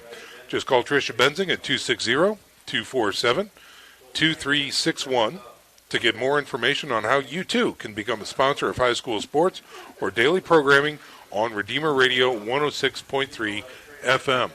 We're going to go ahead and step out for our final 60-second break here in our halftime presentation. When we come back, third quarter football is right around the corner. 14-0 is your score. Snider on top of Bishop Luers, and you are listening to SAC football here on Redeemer Radio, 106.3 FM. Comets falling from the sky. Comets falling from the sky. Comets falling from the sky. Comets falling from the sky. Comets falling from the sky. Comets falling from the sky. Comets falling from the sky. Comets falling from the sky. Give your home the curb appeal it deserves, and trust Kurt's Mio to power wash your home. Additional services include concrete ceiling, deck and fence cleaning, driveway replacement, and stamped concrete. Just head on over to kurtzmio.com, request your virtual quote, and use the code SummitCity for 15% off all power washing services today. That's kurtzmio.com, supporting the youth of Fort Wayne. Joint pain, sprains, strains, or a possible broken bone? Make the Parkview Ortho Express walk-in clinic your first stop when you have an orthopedic or sports injury. Call 260-266-4007 for more information. Wrapping up our halftime presentation with some scores and updates from around the area. Let's send it down to the sidelines and Nick Gray. Well, everybody, like we heard from our update from Corey Kitchen over there at Northrop, Dwenger is down 7-0. However, they did receive the ball in the second half, had a nice return, and they are driving. So hopefully maybe some spark will get into them in the second half. Northside's at Concordia right now. Northside's leading that one 7-0. Homestead, Southside, Homestead's up 35-0. Wayne is out at Carroll. Carroll leads that 13-6. New Haven's beating Huntington North 28-0. Leo, DeKalb, Leo's winning that 19-7. And then some of the other games that we're keeping an eye on, Central Noble, who Bishop Luers will play next week, is losing 14-7 to Garrett right now. The other game is Angola's out at Eastside, and right now Angola's leading that one 7-0. So that's where we're at right now. Back up to you guys. All right, we'll check in with Nick Gray throughout the contest here. And halftime is winding up shortly, and both teams are preparing to take the field. Again, the Bishop Luers Knights will kick this one off to the Snider Panthers to start the third quarter. And Mike, in memoriam, the opening drive of the third quarter, ever so important, really for both squads, because it really sets the tone for the second half. It sure does. It sure does. And Snider, having elected to defer, is going to get the ball here, as you said. And, it's just going to be important for the Knights to get a good kickoff here and good coverage and not give the Panthers a good field position to get started and rolling. And then the defense just needs to come out and make some plays. Football fans, remember, if you can't catch us locally here on 106.3 FM, you can hear us around the world on RedeemerRadio.com. Even better, just download our app. It's the Redeemer Radio app where you can just click on Listen Live and you can catch us anywhere and everywhere. Tell you something that would be interesting here, Sean, would be the Knights coming out down 14-0. Maybe try a little onside kick. Yeah. It surely would. Certainly would put your defense into a short field position, but why not? There was a former member of the broadcast crew that would say at this point, crazy if you don't. Sounds like the Godfather. That's right. Got to be careful when we do that, but yes, it's always good to get an impression of the Godfather in when we can. So, all right, well, both teams are back out on the gridiron, and we are getting ready to kick this third quarter off. It's Carter Drake. Ball is at the 40. The whistle blows. Here comes Drake's approach, and they do try it. It's a high end over. Oh, he's got a shot. It's got a shot at it, and we got a flag. Illegal motion on the Knights. Oh, no. Somebody crossed the line before the kicker.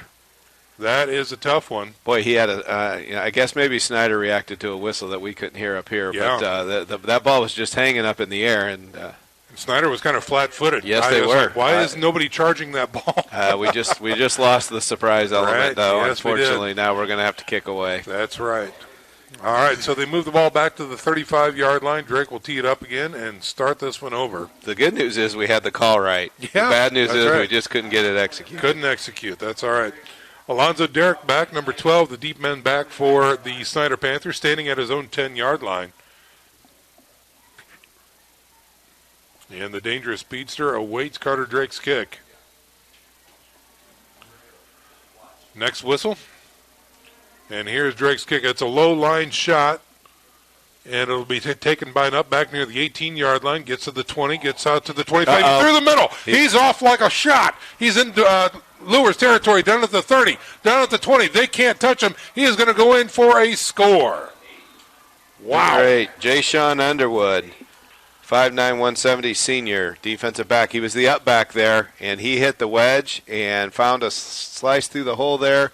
And once he hit the second level, it was off to the races. Lights out. Jay Sean Underwood scorches the Knights defense there on special teams for a run back score. And now it is 20-0 to start the third quarter. Boy, oh boy, that's exactly what we talked about that the Knights did not want to have happen, and it's exactly what we talked about that Snider wanted to have happen, and that was to get a big play, come out quickly and strike, and that's what they did. You betcha. So again, it's a special teams version this time for Snider as they come out and score 6.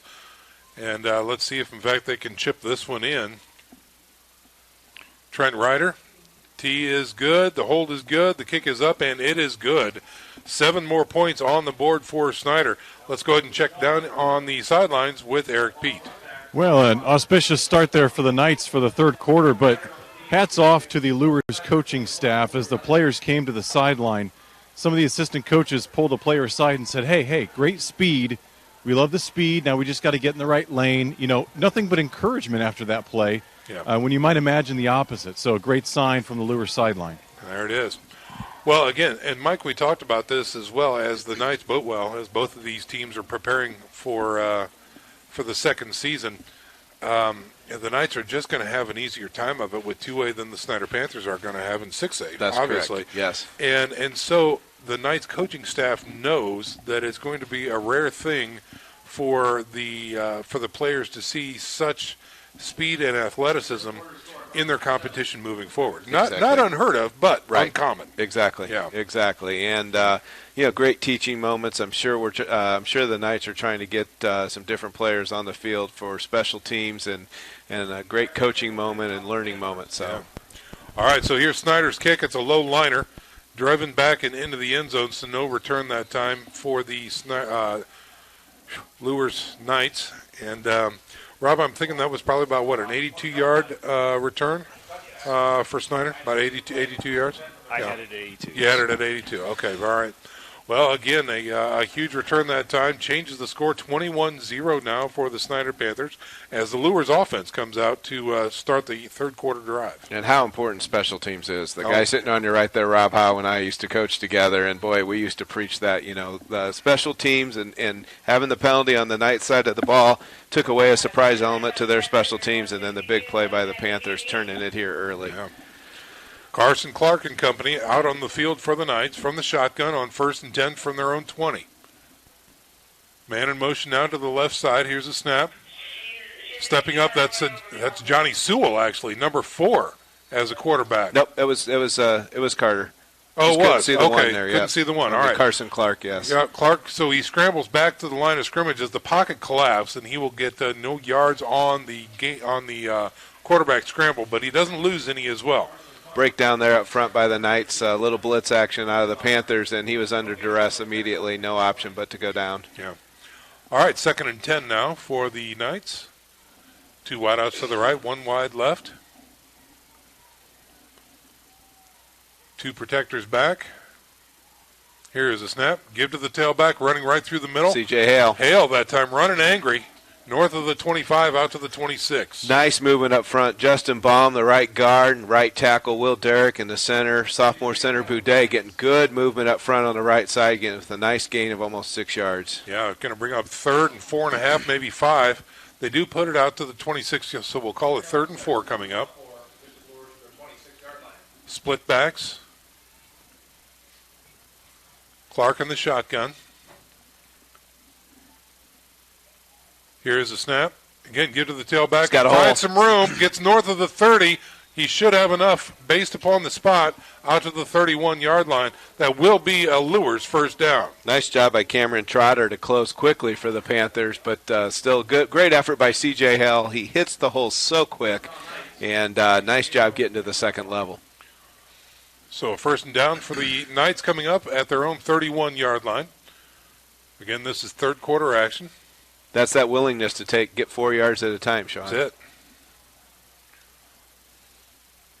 All right, so they spread things out again. Christian Fly coming to the right side. Wind up in the slot. Split backs.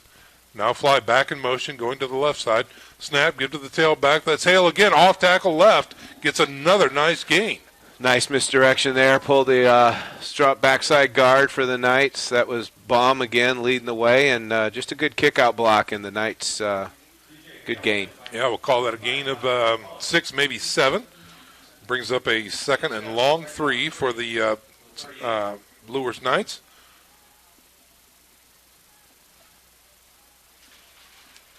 Officially ball resting at the 38-yard line. Can they get 3 on second? Here's a snap, play action, throwing deep over the middle. He's got him up, tip ball, no good. Was going for Cam Hedgecock on the seam route down the right side, and it just couldn't connect. Head position on the defender. It was kind of a jump ball throw, and they both went up for it. And a good play by the defense there, number 11. That was Jones on the defense. But, again, it's going to bring up now 3rd and 4. So the Knights try to air it out a little bit there on 2nd and 4, hoping they can still move the chains here on this down. Critical 3rd down conversion coming up for the Knights. 2 wide outs to the right, 1 wide left is Jamek Johnson. From the shotgun, here's a snap. Again, they give it to the first man through. That is C.J. Hale, and he goes nowhere. Hit in the backfield and dragged backwards. And that's going to bring up a 4th and long now for the Knights. And it looks like the drive will stall at the 37-yard line. Yeah, unfortunately there, the Knights lost the battle at the line of scrimmage. Good pressure up front by number 92 for Snider coming through there. Belazaire. Yeah, Belazaire put the pressure on, and CJ had nowhere to go. As soon as he got the ball, he was bouncing around against defenders. So Ben Jennings is back to punt, standing at his own 23. Derek and Cam Trotter back deep for the Snider Panthers. Here is the kick. Nice kick, driving kick, and it is caught at the 30 and no return Great that time. Coverage there by number 6, Joe Derrick, senior defensive back on the coverage. Great snap by Grant Brow. As you said, Ben got a big kick into it. And the big important thing there after we saw what happened on that kickoff return was to not give up any return yards. Yeah, Joe Derrick followed the lane and got down there, made a nice open field tackle. And so they spot the ball at the 31-yard line, and that's where Snider's offense will take over. They're up 21-0. Now the question is, from the Snider perspective, do we worry about health or do we continue to give Barnes and company reps is the question. And it looks like Barnes will be out to quarterback along with Lenny Bennett behind him. I think the way the Knights have been playing, they're going to go this way at least through the third quarter. So. We'll see what happens. Oh, he busted out Bennett on that finds one. some room through the middle, breaks it out the left side, dragging a tackler with him out of bounds, more than enough for a first down. Gain of about 13 that time as he takes it out to near the 45-yard line. Tackle there by Ben Jennings. Unfortunately, the Knights had him bottled up with only a short gain, and he busted it to the outside, broke a tackle. But Jennings was there at least to clean it up and keep it from getting too far out of hand. Bennett is such a dangerous runner. Part of the problem is that low center of gravity. He's 5'9", and he can hide behind that offensive line so easily. And when he needs the jets, he's got them. Yeah, and then when you're pulling those two big guys on the right side, their right guard, right tackle is their strong side, and they're pulling them left like they did there. Here's 1st and 10. This time hitting the backfield and dropped.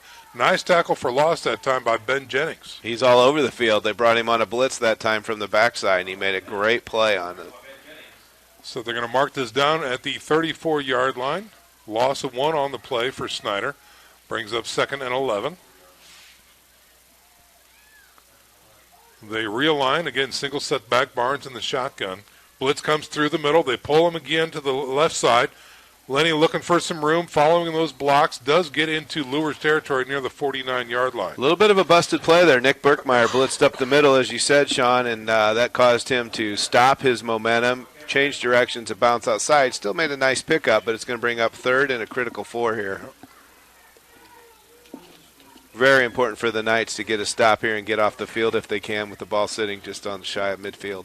Ball's at the 49-yard line of Luers. 3rd and 4 coming up for Snider. Blitz shown. He looks to throw. Fires to the right side flats. He's got the ball. It is caught. He won't have enough for the first down, however. No, he will not. He's stopped at the 46-yard line. Joe Derrick with another great open field tackle. Got one on the punt coverage, and then they're out there in the cornerback position. Bring up 4 and 1 yard. Jade Moore, 6'2" receiver. Right from that stick. And the ball dangling out there.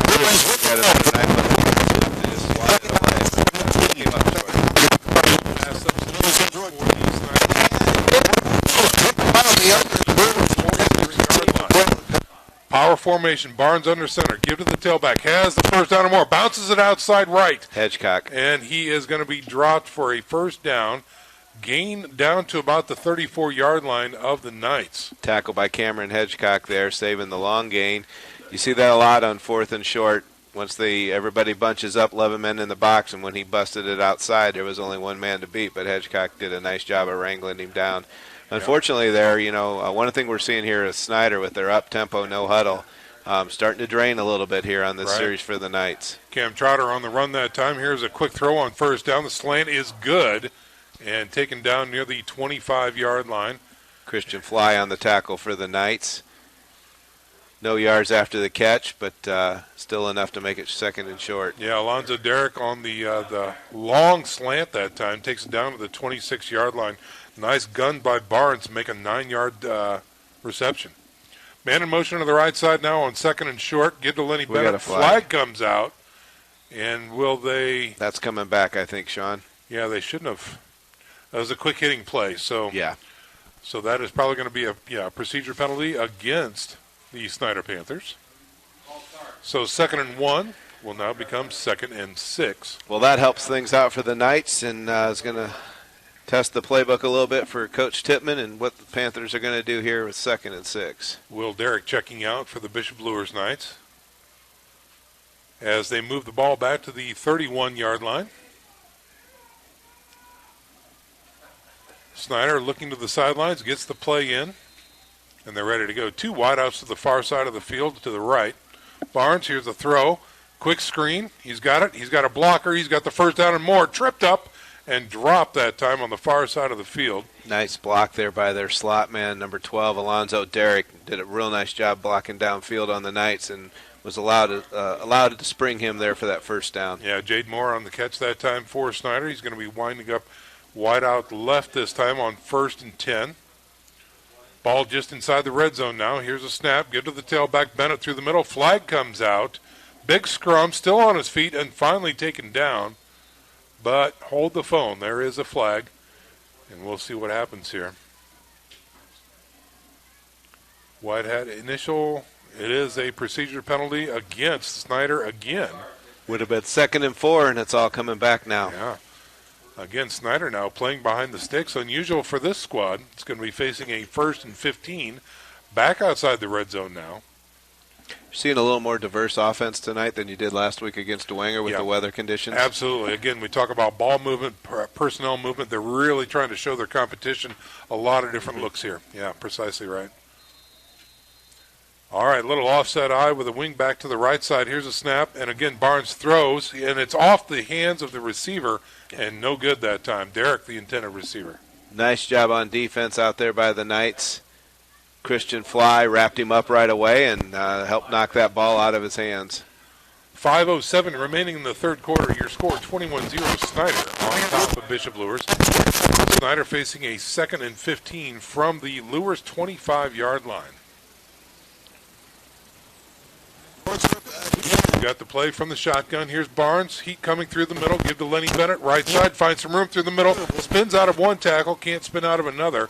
And he gets a lot of yardage, maybe 10, inside the 20, close to the 15. Well, the Knights blitzed Nick Berkmeyer up the middle and caused some havoc there, and a lot of bodies laying on the ground, but able to bust that off tackle there and get a nice gainer to set up 3rd and manageable. Yeah, it looks like 3rd and 5 now coming up for the Snider Panthers. They do put the ball at the 15-yard line. Barnes in the shotgun. We got movement. Hard count. I know the Knights came across, but the question is, were they drawn? I think this one's going against the Knights. Yeah. Still no call from the white hat.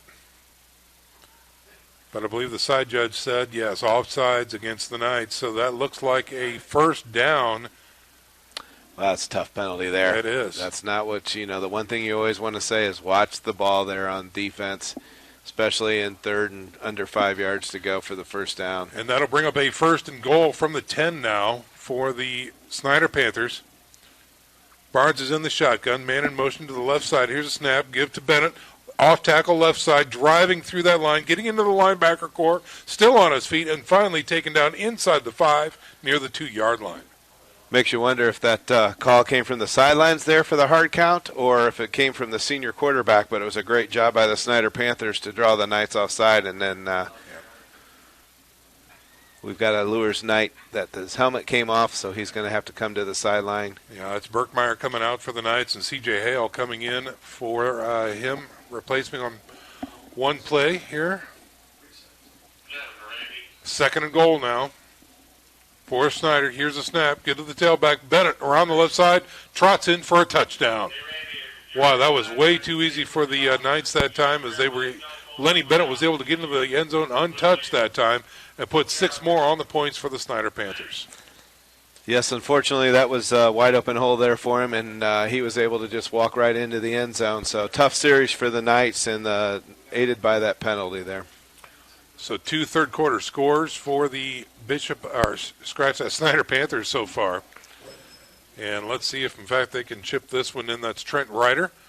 The snap is good, the hold is good, the kick is up, and it is good as well. 28-0 is your score with 3:49 remaining in the third quarter. We'll step out for a 30-second break. You're listening to SAC Football on Redeemer Radio, 106.3 FM. Looking for a way to naturally aid in soothing aches, pains, and sore muscles and reduce inflammation from the skin? Want a relief in minutes? Try Alleviate. Contact Hillary Didier for details. You can find her at didier.hillary@gmail.com or call her at 260-312-1599. Keep your skills on point and take advantage of the Always 100 basketball camps. The Holiday Hoops Developmental Camp is for ages pre-K through 8th grade. You'll work on shooting, dribbling, passing, and defense December 24th through January the 2nd. Snider Panthers on top of the Bishop Luers Knights here, getting ready to prepare for the second season after tonight, as this is the final regular season contest for both of these squads. Snider will have the week off next week, little bye week to rest up, as there is a very limited number of teams in these bigger schools. C.J. Hale and Cameron Hedgecock back for the Knights. This one's going to go to Hedgecock. A little shorter kick that time, taken near the 16-yard line. Hedgecock bouncing it inside, then taking it around to the edge, looking for some more room, gets north of the 30 before he's pushed out of bounds. And that is where the Bishop Luers Knights will take over. And let's see if, in fact, we've got a new number as... Nope. No? Okay.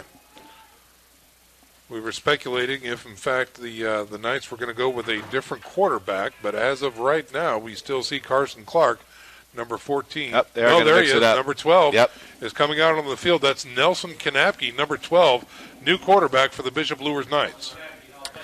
He's a sophomore, Sean. Also saw some spot duty in the Homestead game when Christian Fly went down with an injury, and that's a name that everybody recognized from Luers football. For sure, yeah. So older brother Norm is actually signaling in the plays, and other older brothers also played for the Knights, and pretty famously, if I may say. Ball is resting at the 31-yard line. 1st and 10 for Kanapke and company. From the shotgun, single setback, offset to his left. Here's a snap. Give to Hale. Not much there. Ball is on the ground after he was hit. Still on the ground, picked up by Snider, and it is back near the 20-yard line. Will the play stand? And it does look like a turnover so far. So the ball was stripped as he tried to make his way around the edge, and Snider comes up with a huge turnover. And they are in the driver's seat right now as they're going to mark the ball down near the 20-yard line of the the Bishop Luers Knights. Sudden change situation here for both squads. A lot of changes for the Knights there on offense. I saw at least 3 new numbers on the offensive line, not making excuses for the Knights, but that may have contributed some of the pressure that popped that ball loose there. So officially they're actually going to put it down at the 19-yard line. Looks like Snider's going to stay with their starting offense, at least here through the end of the third quarter as the starters come back out on the field. Yeah, number 1's out on the field, led by Barnes. Here's a snap, looks to throw, guns it, in and out of the hands. Little too high for Alonzo Derrick that time. And the incompletion stops the clock with 3:29 to go in the third quarter.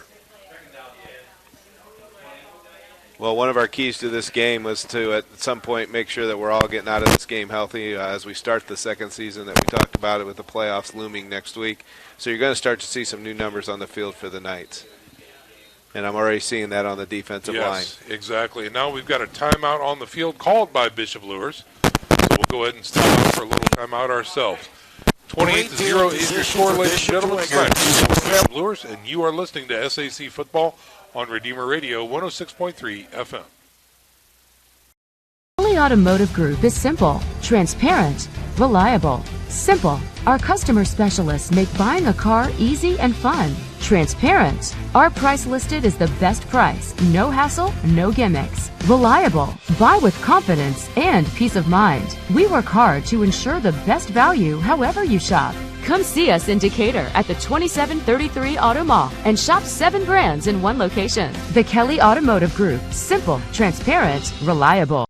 Keep your skills on point and take advantage of the always School where the score is 28-0. Timeout on the field that time called by the defensive unit for the Bishop Luers Knights as the incomplete pass caused a 2nd and 10 for the Snider Panthers. Again, they're back on offense due to a fumble, and they are just inside the red zone. Ball resting at the 19-yard line as John Barnes and company back out on the field. Trotter, the lone setback.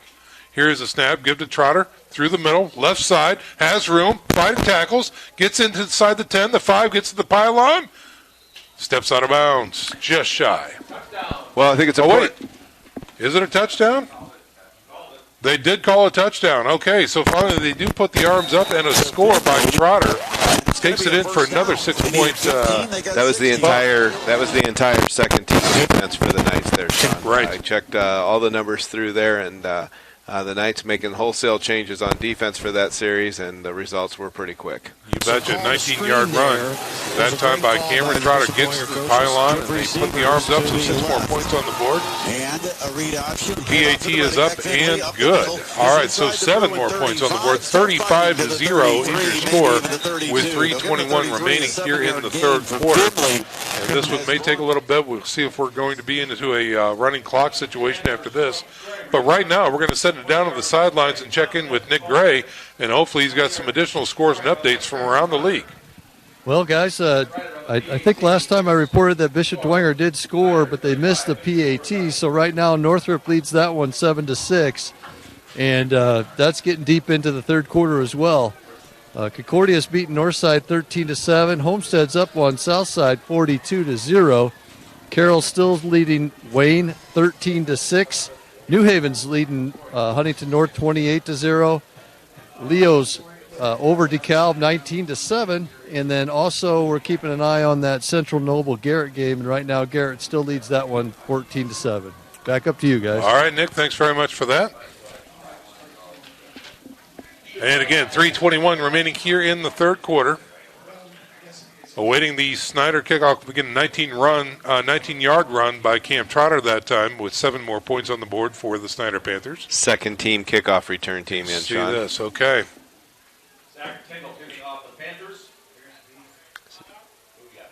Looks like maybe C.J. Hale on the far side, and for the Knights. Johnny Sewell? Yes. All right, so here is the kick. Hale will get it this time from the 10-yard line, running through the middle, gets corralled, and finally taken down near the 15-yard line. So about a 15-yard return that time by C.J. Hale. And the offense will come back out on the field for the Bishop Luers Knights. Wholesale changes still in place here for the offensive line up front. Kanapke will be at quarterback, and the new running back is going to be Cody Kern, sophomore. So Kanapke looks to the sidelines, gets to the huddle with the play. Kanapke wearing number 12. He's a sophomore quarterback, checking in at 5'10", 166. And now a late addition. Gerhardt comes in, number 15. He's going to be in the slot on the left side. Twins right, twins left in a single setback. Kanapke in the shotgun. Here's a snap. Get to the tailback, looking for some room through the middle, dragging a tackler with him for some positive yards. Is that Kern? Yes, it is. All right, so Kern on the carry that time for Bishop Luers. New defense up front for the Snider Panthers as well now starting this series. So both teams looking to replace some of their starters as the score has gotten a little bit larger and making sure that everybody's getting an opportunity to play here tonight. That's right. Gain of 2 brings up 2nd and 8 for Bishop Luers. Here's a throw out to the flats timing route. Not good that time, thrown incomplete. Intended for Brody Glenn. Unfortunately, he was open a little bit there early, but by the time the ball got there, just not in a range where he could catch it. We are into a running clock situation at this point as the clock continues down to 1:30 off the incompletion. And that's going to bring up 3rd and 8 for the Knights as they break huddle and come to the line. Again, Nelson Kanapke, your quarterback now for the Bishop Luers Knights, looks at a trips package to his right side. Here's a snap, and it is a screen, and it is dropped at the line of scrimmage by Antoine Lake.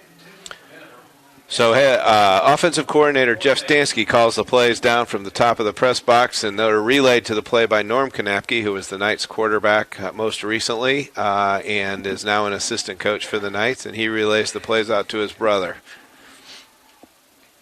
All right, so that brings up 4th and long now for the Bishop Luers Knights as Ben Jennings comes on to punt this one away. He'll be kicking left to right on your radio dial. Derrick and Trotter back for the Snider Panthers, standing at about their own 45-yard line. Low snap this time, but he's got it. Gets the kick away high.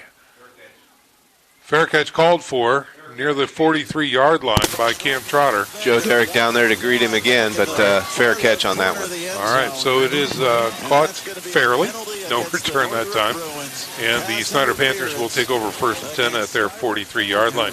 And again, we saw some changes on the defensive side of the ball for the Snider Panthers. One would assume that the offense will now change and some clean jerseys might be coming in. I would agree. But that's going to do it for the 3rd quarter, ladies and gentlemen. Stick around when we come back after this 1-minute break. 12 more minutes to play. 35-0 is your score. Snider on top of Bishop Luers. This is SAC Football on Redeemer Radio, 106.3 FM.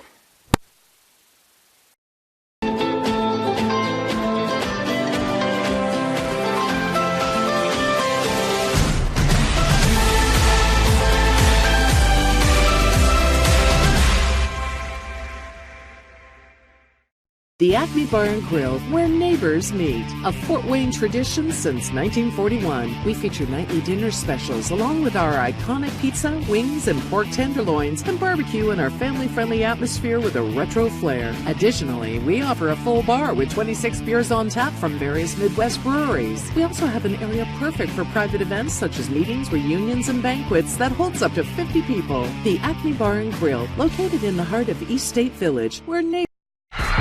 For every victory, for every highlight, for every team in the Summit Athletic Conference, we've got you covered. Like, follow, and subscribe for all the latest. We are back to live action here at Bishop Luers High School, where the Snider offense is now back on the field. And that is number 18, Deron Swanson, quarterback now for the Knights. Check that for the Panthers. Here's an end-around run on the right side. Tackle by Brody Glenn. And it should be enough for a first down runner that time, number 37, Braden Ronning for the Snider Panthers. And he will take it into Luers territory down to the 46-yard line. So wholesale changes on both sides of the ball. Again, an opportunity for some players to get on the field. And here's a quick screen out to the left side. Looking for some room is number 81 for the Snider Panthers. He won't find much. Couple flags out there as Adam Lepasic is the receiver. I think we're going to get a block in the back. Okay. We'll take holding. a look. We'll take a holding. And so they will assess that penalty. Well, football fans, the St. Felix Catholic Center in Huntington, Indiana, offers one-day and overnight retreats with over 70 rooms. Be sure to visit Our Lady in her grotto and walk the 30 scenic acres. St. Felix is the former home of Blessed Solanus Casey. Visit their website at sfcatholiccenter.com to schedule your next meeting or retreat. So it was a holding penalty against the Snider Panthers, and that moves the ball back into Snider territory. They place it at the 45-yard line. The down marker should go back with it sometime soon, hopefully. It's going to be third and our first and close to 19 there. All righty. First and 19 coming up for Snider. As again, Deron Swanson, he is a 6'2 junior quarterback for the Snider Panthers. He will be in the shotgun with a single setback and a trips package to the short side left. Here is a snap. Here is a give around the right side, following those blocks, getting to the edge, and not much there, out to the 50. Looks to be number 31 on the carry for Snider. That's Quincy Myatt. Nice tackle there by Brendan Mitchell, the linebacker, working his way out to the outside. Didn't give up on the play, fought off his block, and did a nice job wrapping him up, and then the rest of the Knights came to his rescue as well. So a 5-yard gain that time by Myatt, excuse me. Brings up about 2nd and 14 now for the Snider Panthers. As Swanson, again, has a single setback behind him. 2 wideouts to the left side, 1 to the right. Here's a snap. Oh, broken play. He has nobody to throw to. He's got pressure, comes up, hitting the backfield. Huge sack, about 10 black helmets around the quarterback. Nice play there by R.J. Hogue. Good play by the freshman that's brought up to make a big play there. Reacted well to the broken play and made the nice tackle for a loss. Yeah, about 3 yards lost that time as they mark it at the 47-yard line of the Snider Panthers. All right, a couple more changes coming now for the Luers defense. And we'll call that 3rd and 17 now for Snider. Here's a give to the tailback, bouncing it out to the right side, going north and south. Now a flag coming out. Trying to get to that edge is number 31, Myatt. Nice run that time as they'll get knocked out of bounds near the Luers 40.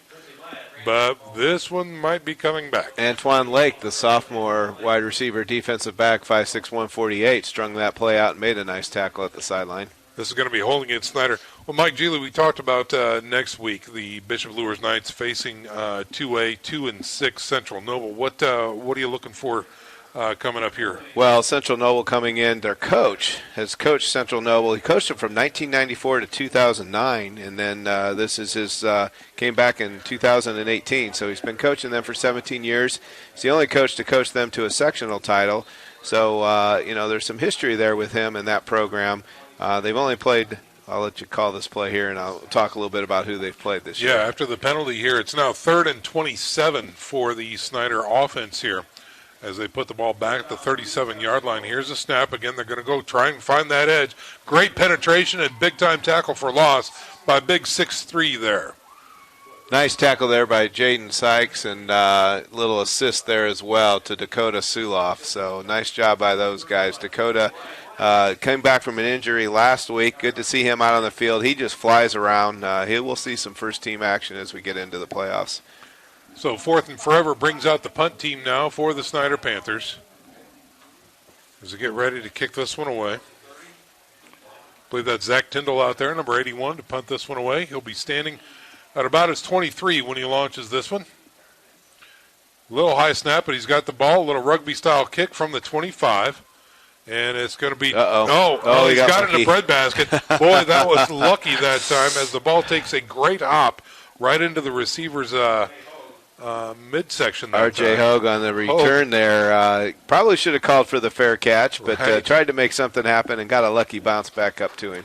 Well, they're going to mark this at the 36-yard line of the Bishop Luers Knights. So the defense holds, and Kanapke and company will come back out to see if, in fact, they can make some strides against this second-team defense for the Snider Panthers. Again, your score 35-0.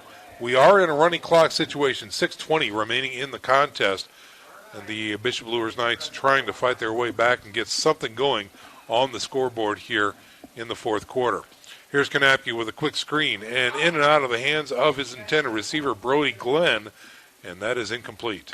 One of the things talking about Central Noble coming in here next week with a 2-6 record, everybody they've played has been 1A through 3A, except for 4A Columbia City, who they faced in week 2, and they lost to them 35-8. So we talked about Luers playing the likes of Bishop DeWanger and Snider and Carroll and Homestead and the type of competition. So that will definitely come into play next week. Yeah, the SAC really does a fine job, for the Bishop Luers Knights and schools like Concordia, getting them ready, for the second season, year after year after year.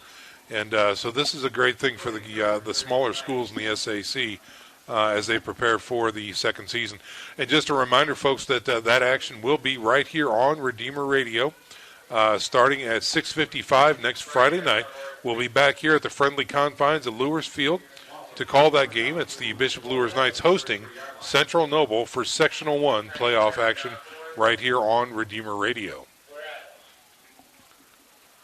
Cody Kern with that last carry setting up 3rd and long for the Knights. We'll see what Coach Stansky draws up here. 3rd and 13 coming up for the Knights. Kanapke in the shotgun, has a trips package off to his left side, looking left, steps up, has pressure, gets wrapped up, and goes down for a sack back at about the 29-yard line. Knights will bring out their punt team. Nothing really doing there. He was under some immediate duress. Tried to scramble a little left, and not much there.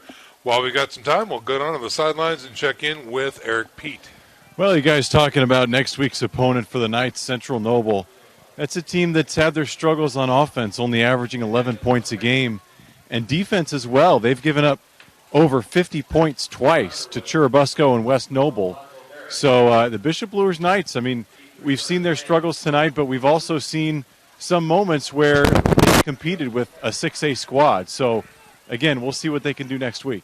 That's a great observation. You're exactly right, Eric. And that's one of the things that the Knights are kind of counting on here is their ability to play teams that are maybe better matched or don't have as deep of a bench or just don't have that kind of talent that a 6A Snider squad has. So. And that'll be the message in the post-game locker room, short-term memory, and the new season starts tomorrow. And then when you turn over to the Snider locker room, they're going to be happy with the success they had. A little wake-up call at halftime came out, started the third quarter, got a couple of big plays, got a nice drive put together.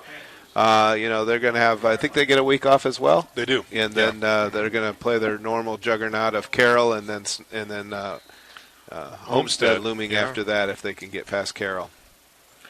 So the Bishop Luers Knights punt, and that brings up a 1st and 10 for the Snider Panthers. About their own 23-yard line. Again, we're in a running clock situation here with the score 35-0. Second teams and maybe possibly some third teamers are out there for both squads, and it's merely kind of an academic thing at this point here for the conclusion of this game. Kind of an interesting thing when you look at the Carroll Chargers. They're the #1 defense in 6A, points a lot. They've had an interesting season where they've been in a lot of games and had some tough losses. I think that'll be an interesting opening sectional game. To the right.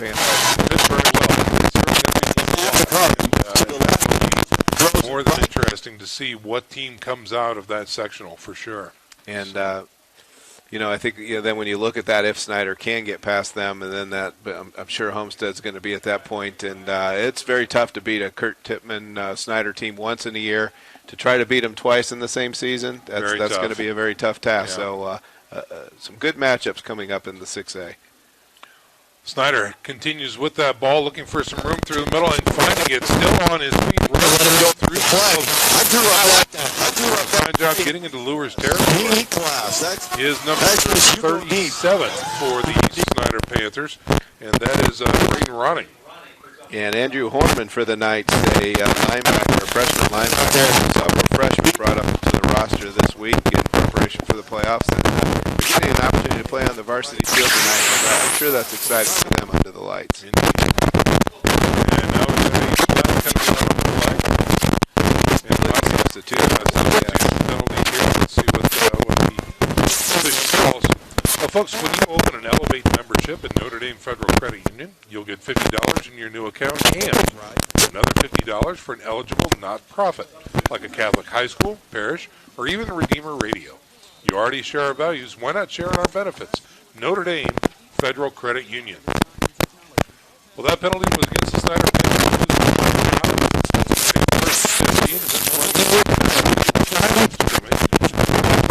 Bishop Luers 45-yard line. I'm kind of curious to see if you have anything. The last update we had from Spooler Stadium was Northrop 7 and Dwenger 6. Nick Gray, do you have anything else for us? Yeah, Dwenger just hit a field goal, so right now it's 9-7. There's got to be about 5 minutes left in the game. And according to some of my sources, Dwenger is really stinking it up. Came from my father. Back up to you. All right, thanks very much, Mr. Gray. Thanks very much, Nick Gray. So here's the ball snap by Snider, falling over and covered. That's going to be a loss of a couple on the play.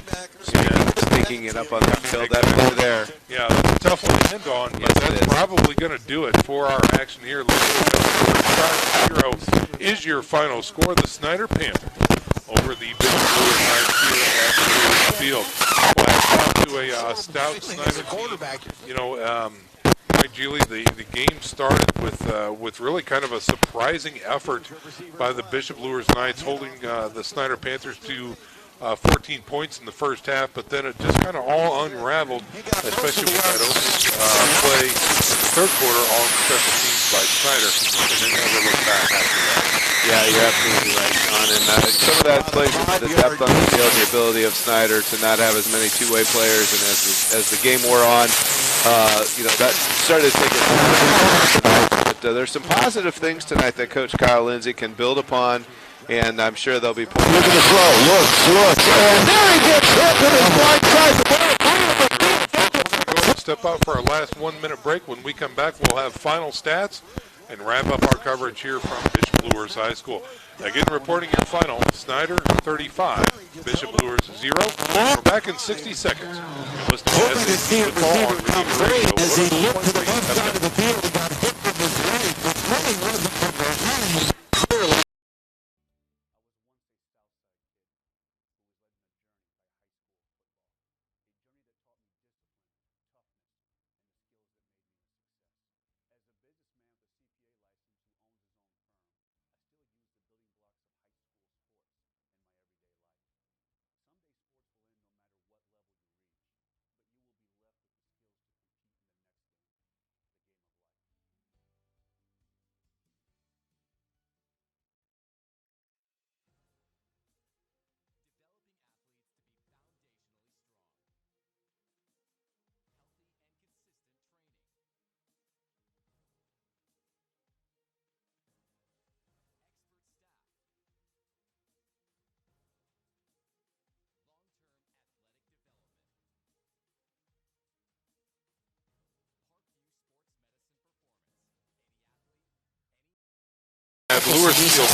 Under center, with the high formation to give it to the fullback.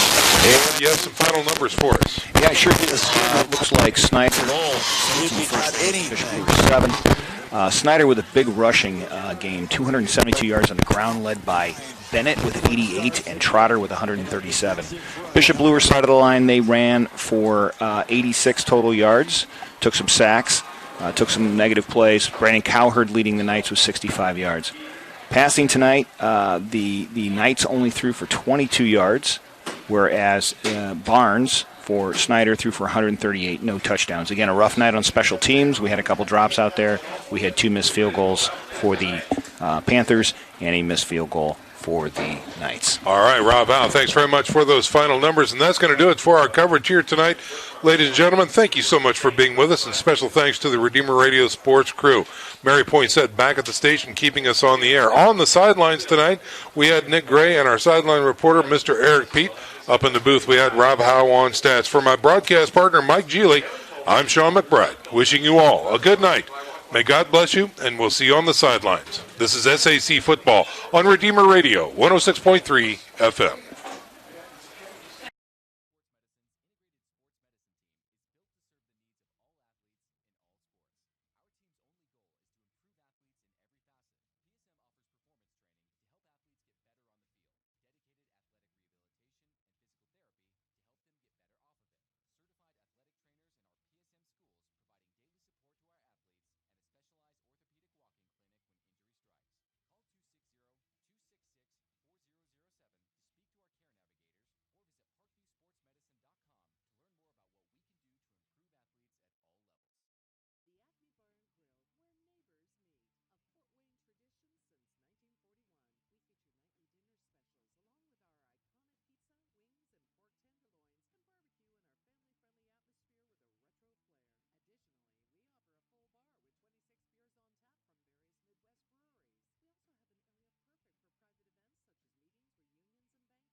sponsorships